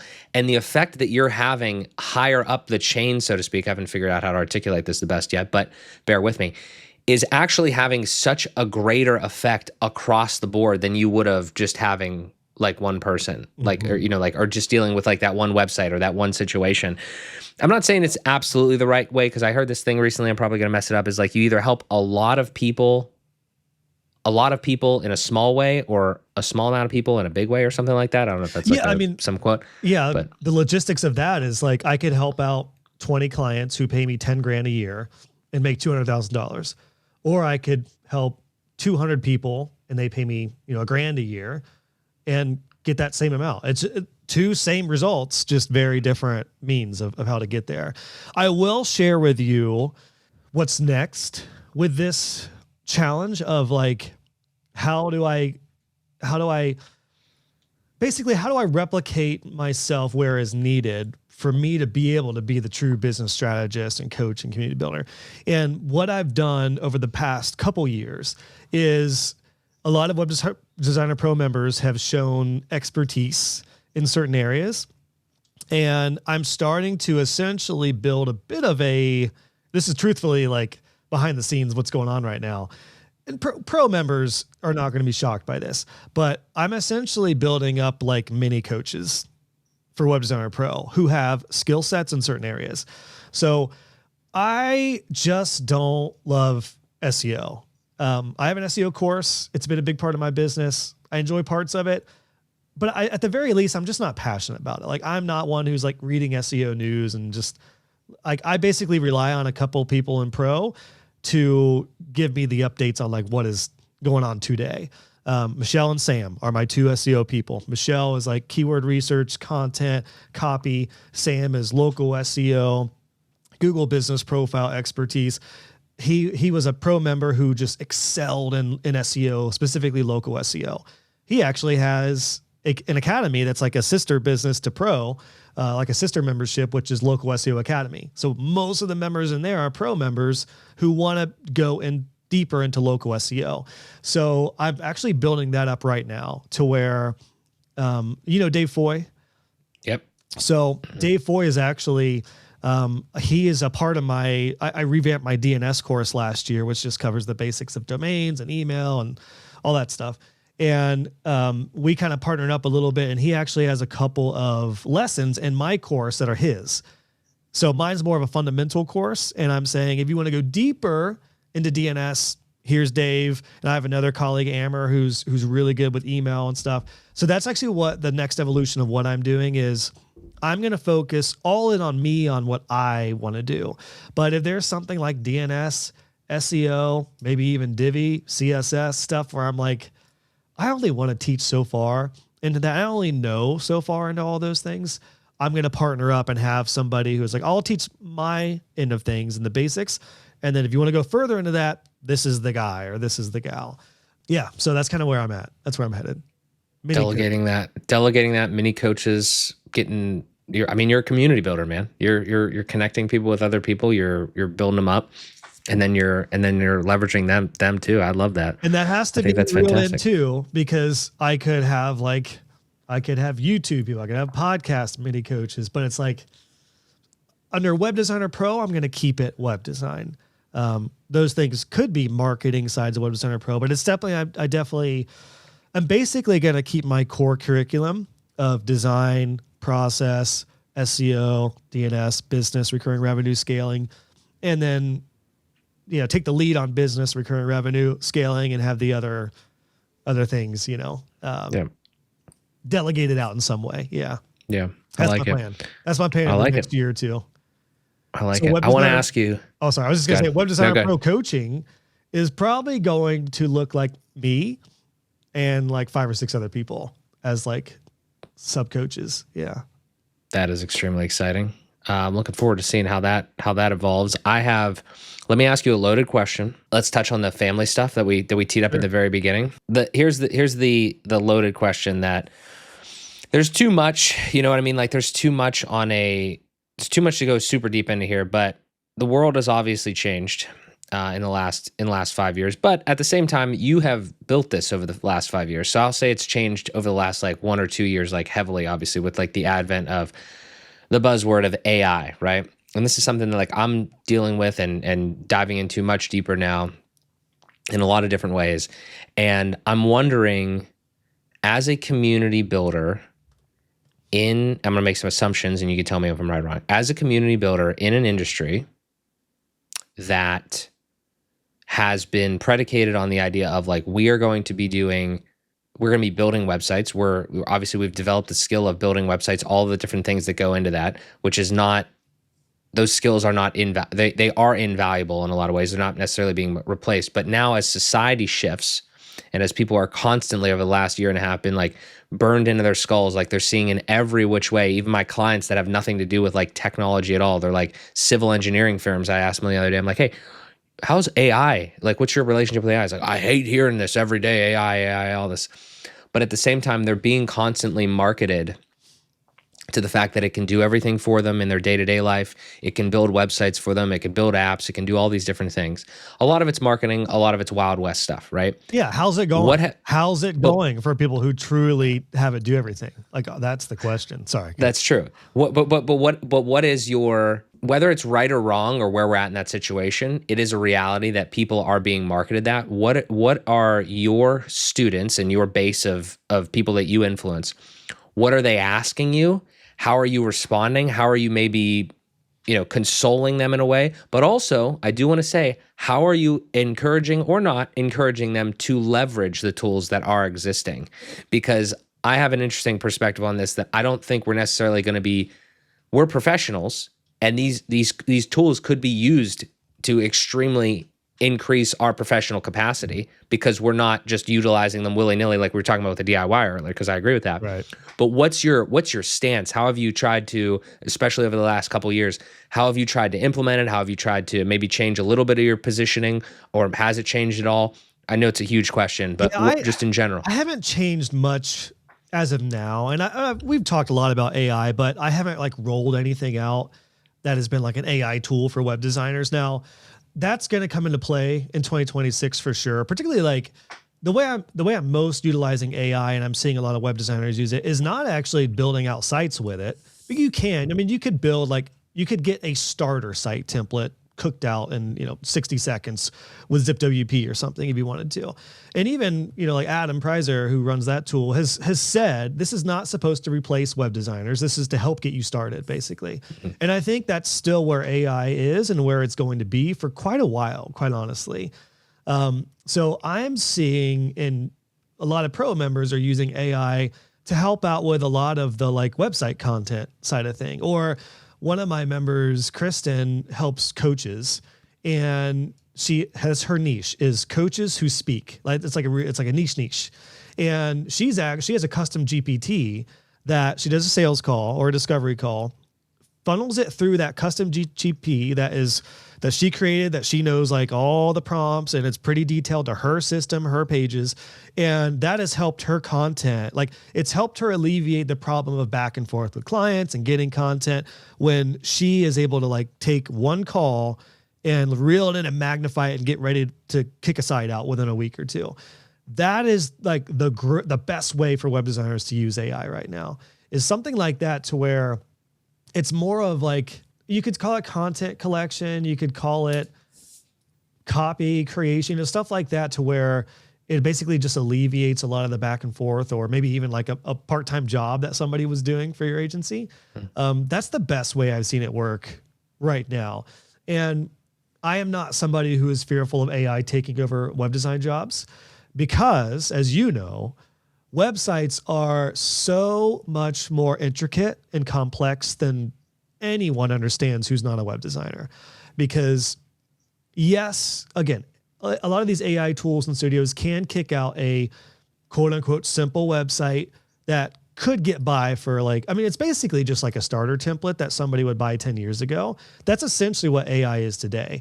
Instead of somebody going to Wix and doing a DIY, like choose a template here, adjust the copy, there you go. Now it's just done with, well, you can use ChatGPT for copy, kick out an HTML site. Best of luck with that. But if you're using WordPress or another tool, they're going to give you some starting points, but it's still basically a starter template, is basically what AI is right now.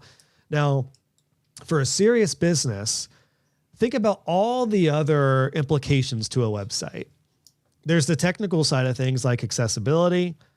There's privacy, updated privacy policies, which I use Termageddon for. That's a separate tool.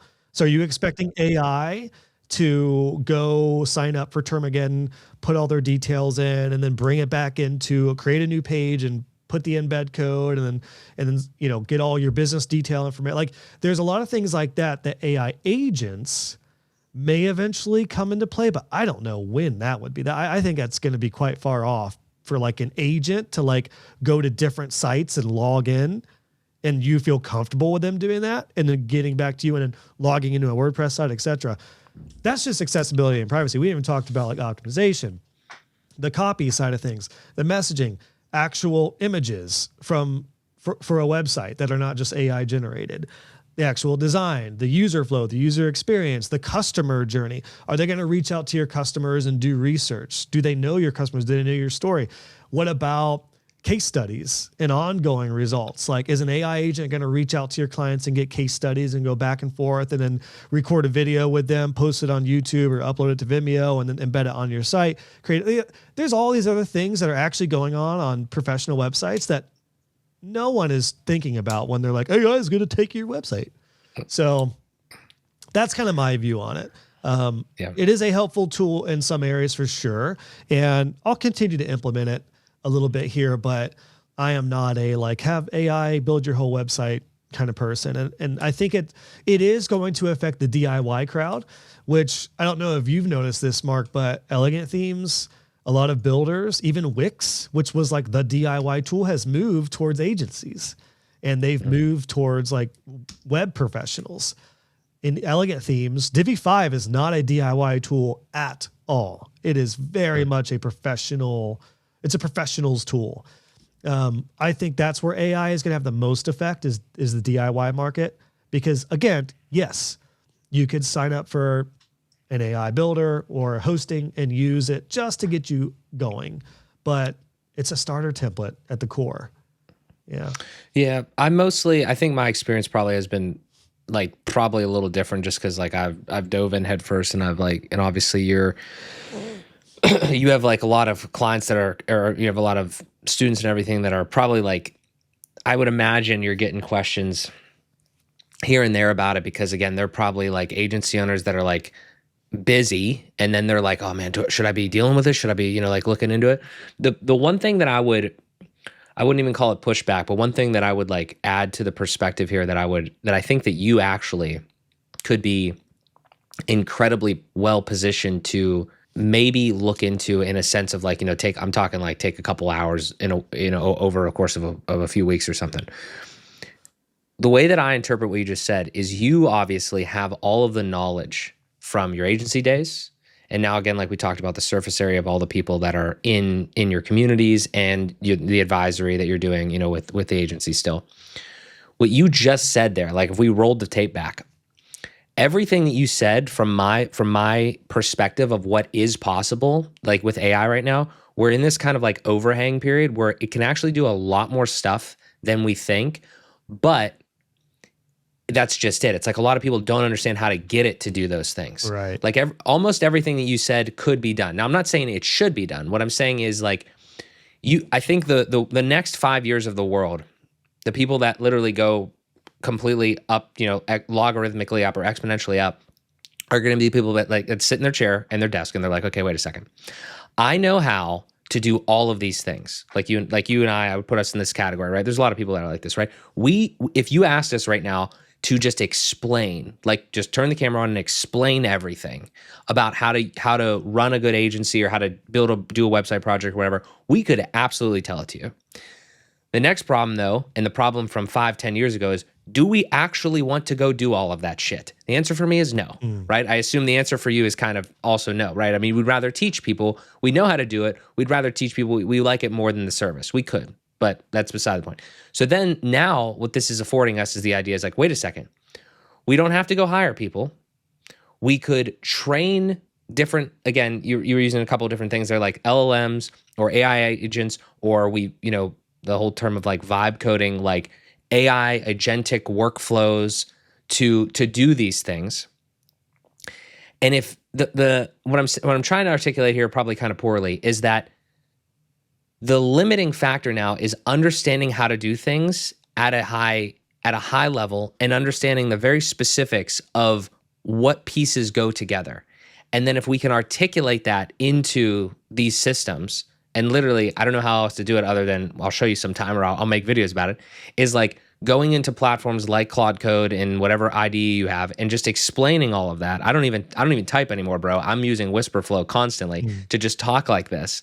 And then it interprets what I'm doing and we have a back and forth on like maybe the best ways. Yeah. And then it can create workflows to do a lot of those things. Now, the problem is that AI is in buzzword land right now. It's in, this is just like the new hot commodity. Some people are utilizing it really deeply. Some people don't know how to utilize it at all.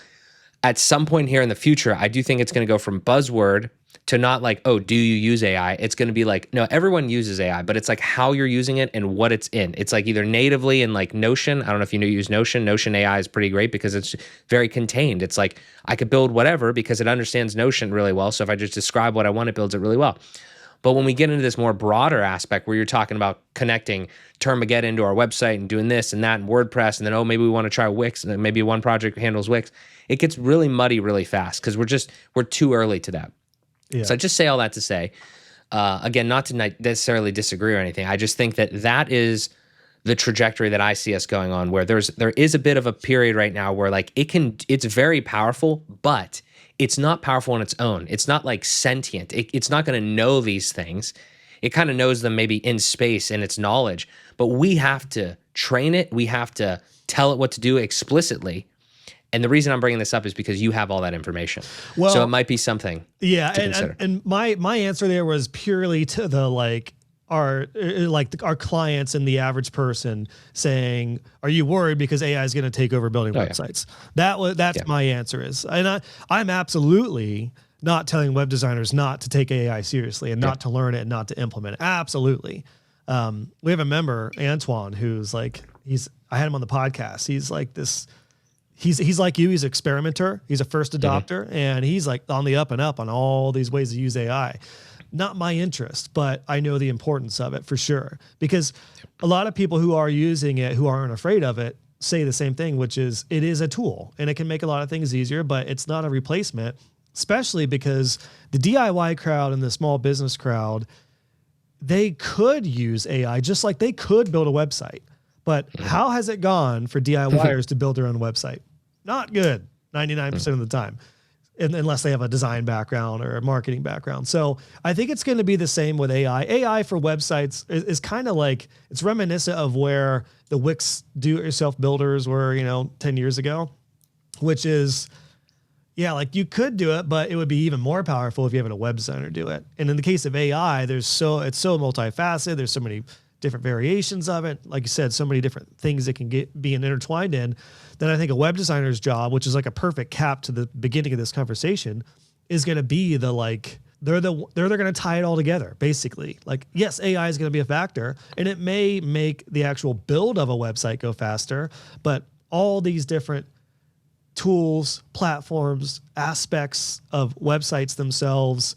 And then we're not even getting into helping clients with like lead generation and email marketing and conversion rate optimization. All these other things I think are where a web designer is going to fill that seat. So again, I don't want it to be overwhelming for web designers, but I do want to prepare all web designers, which is that, yeah, you're not going to be just a web designer. And that's already started. I mean, that was the case, I think, probably back in like 2018 and 19. Web designers were viewed as like, oh, well, you do social media too, right? Like you're basically a digital marketer. And I think it's going to be even more important to lean into with AI. Yeah. Yeah. 100%. Well, I appreciate that perspective because I do think I share that sentiment. We gotta keep expanding our skill set, I feel like. So, all right. So we teed this up at the very beginning of the episode and then I said we were going to table it, but here's my bringing it back around the fold here. So obviously I'm going to be having a child, our first in May. Excited for that. It's a real world thing though. And I want to get your experience on it because obviously you're a successful business owner, successful family man, father, husband, etc. We talk about all this stuff all the time. We've talked about business here for like over an hour and a half, right? Like we're talking about business, we're talking about our things, we're talking about making money, all that sort of stuff.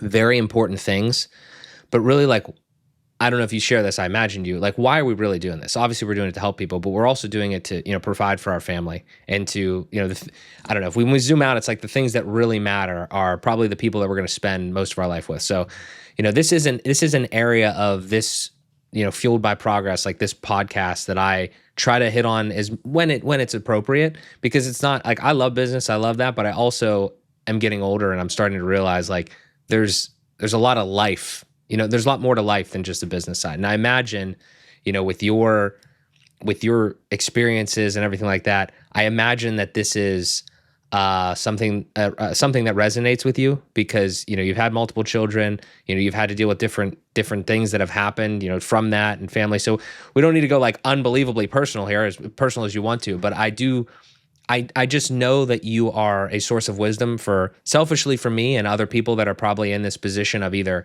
thinking about starting a family, thinking about, just, going through those struggles, because it's not easy always to balance it all. So I imagine you have some good insights that we could just kind of share here in the last few minutes. Yeah. I mean, my wisdom is, my motivation is just get ready for the shit show. Because it's hard. It's not what it is it's not clean for like the productivity bros.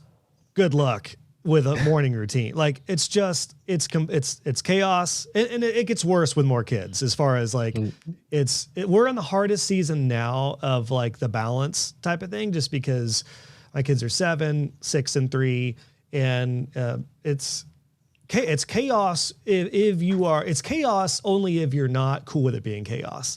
You know what I mean? Like if you want things to be tidy and neat and productive and you want to stick on a bro hustle schedule, you're going to be very unhappy. It's because kids dictate, their schedules dictate appointments. We moved this call around because my family's been sick. I'm still getting over it.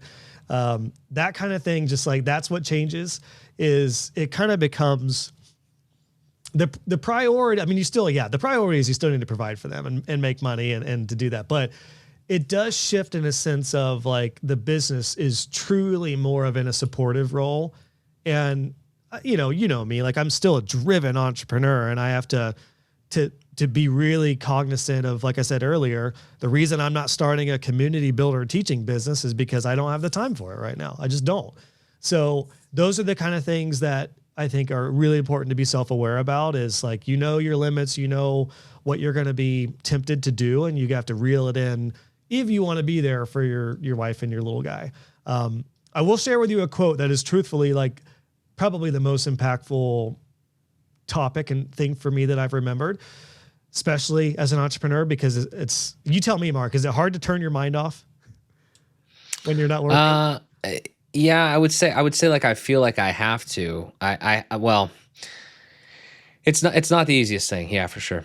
It'll get way worse with kids because, and quite honestly, especially with a baby, like, and when they become little kiddos, like a lot of the time together is like, this sounds so mean, and I absolutely love my kids, but it's even playing with them sometimes it gets like after 10 or 15 minutes, you just start to wander and think about business and think about other stuff.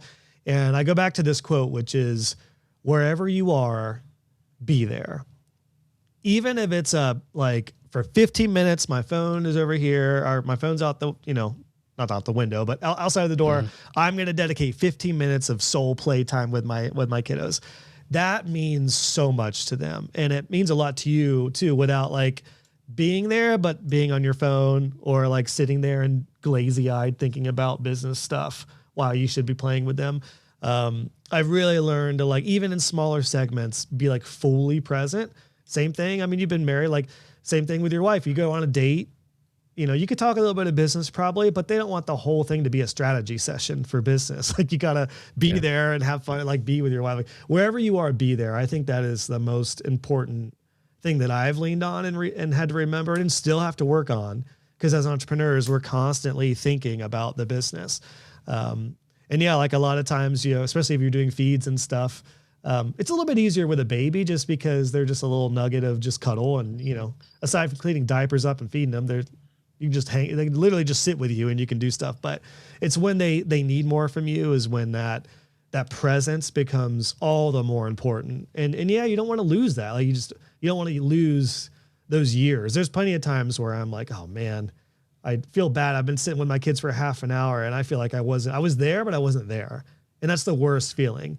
And I give myself some grace because it happens. It inevitably it happens. And I work from home. We spend a lot of time with the kiddos. So it's almost like it's expected when we're all at home together all the time. Like I can't be playing, 24/7. I need to make money. Dad needs to go to work. And there are some times where I'm like, I've got a thought or something I've got to jot down, or I'm like thinking through something, but yeah, you got to be careful, I think, not to let the business bandwidth intrude the personal bandwidth.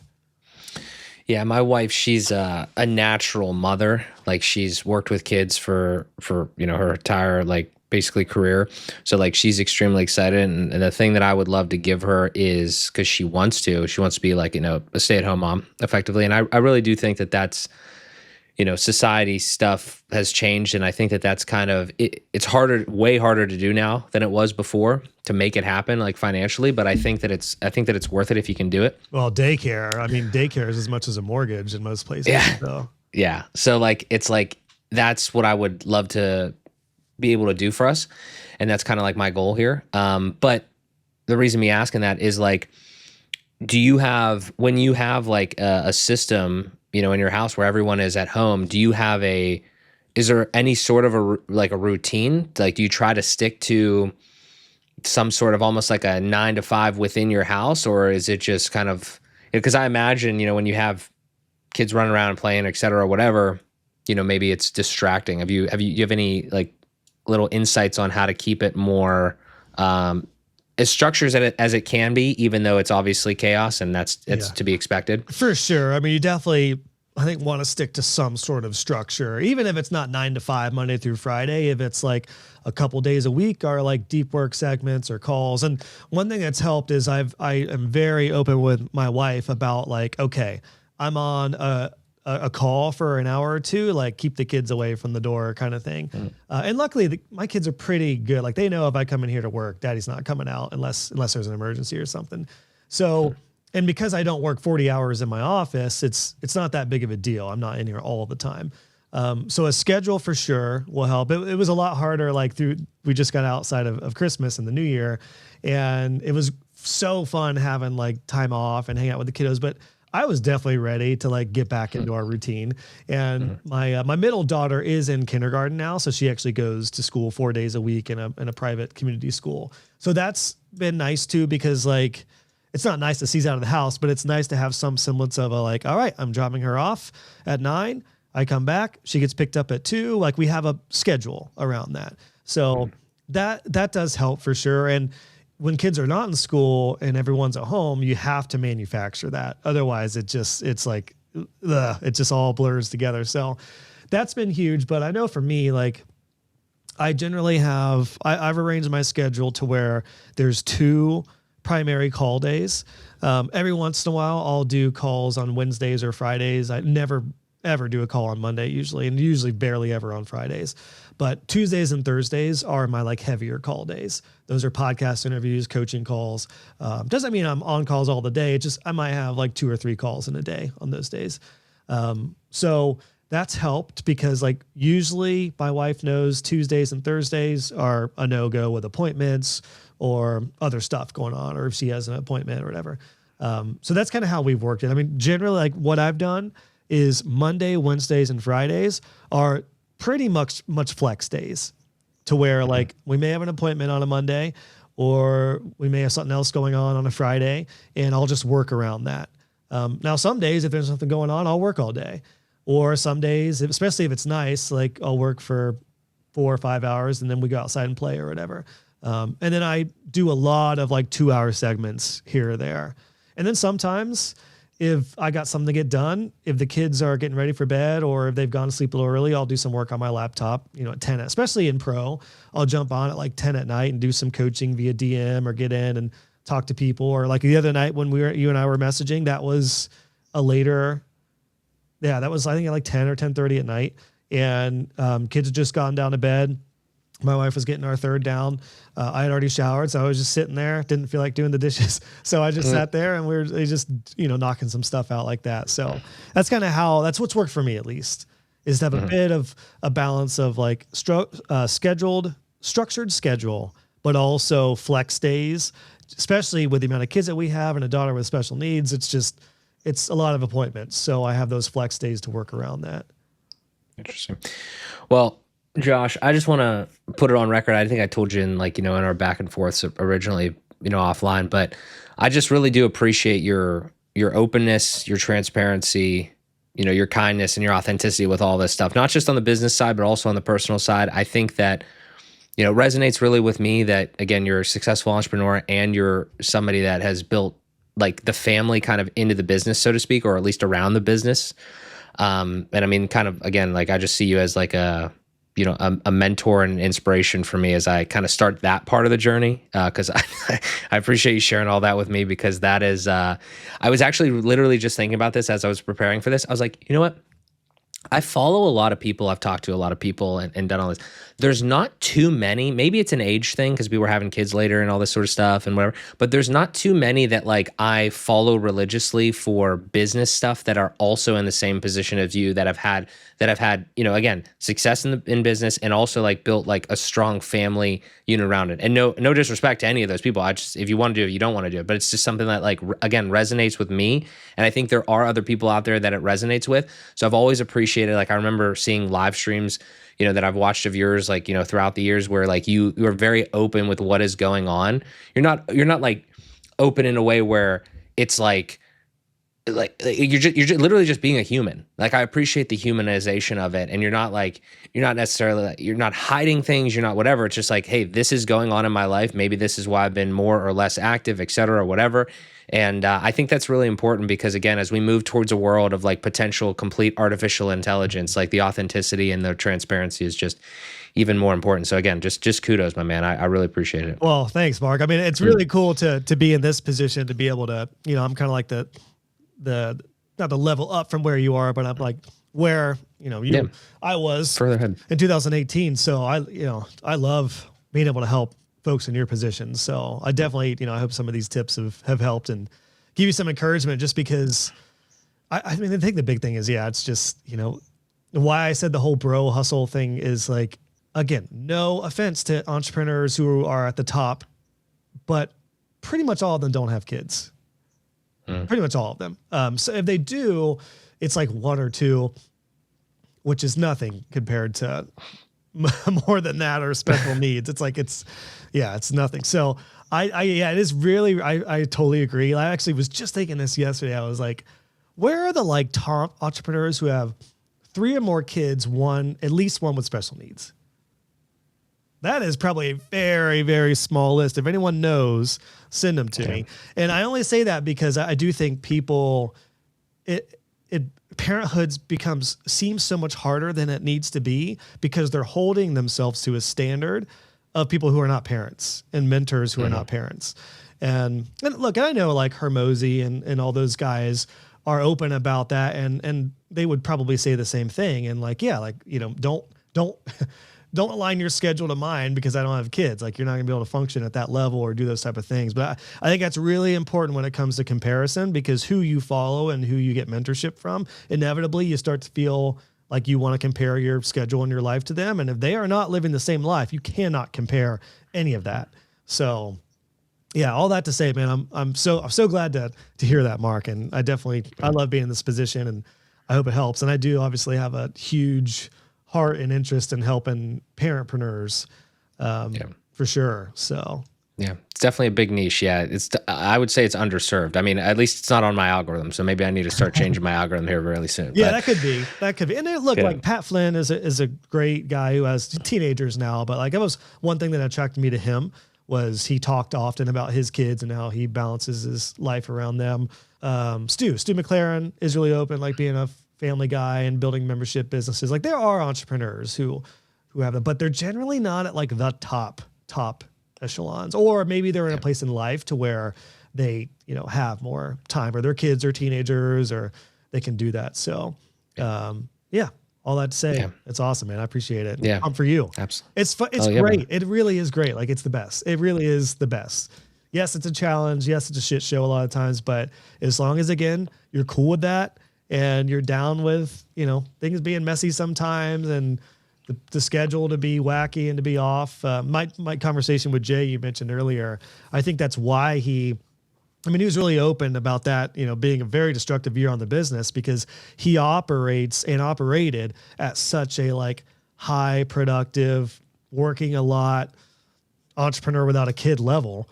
And when you throw a kid in there, it changes everything if you want to be present and if you want to be a family man or family gal. So yeah, but it's awesome. It's great. And the fact that we can have an online business that supports that and we're not working 90 hours a week, amazing. So I love it. Yeah, 100%, man. Well, I appreciate it, like I said, and I'm looking forward to it. So I'll keep you posted how it goes. I'm definitely gonna be hitting you up for more stuff as that happens. But Josh, man, this has been fantastic. Thank you so much for the time. I really appreciate it. I'll put links and everything in the description, but tell the people where they can go to find out more about you, learn more, grab maybe become a web designer pro, etc. Where can we send people? Yeah, webdesignerpro.com is where to go if you want to enter my world and join my community and get my courses and community coaching. And then I do have my podcast and my newsletter over at joshhall.co, which is my personal site. So free stuff at joshhall.co, pay me at webdesignerpro. How's that sound? Love that. Awesome. Appreciate it, Josh. Thank you so much, man. This has been a blast. I'm going to send you a Blue Jackets onesie when the little guy's born. How's that sound? Oh, geez. Sounds great, brother. Thanks. Cheers, man.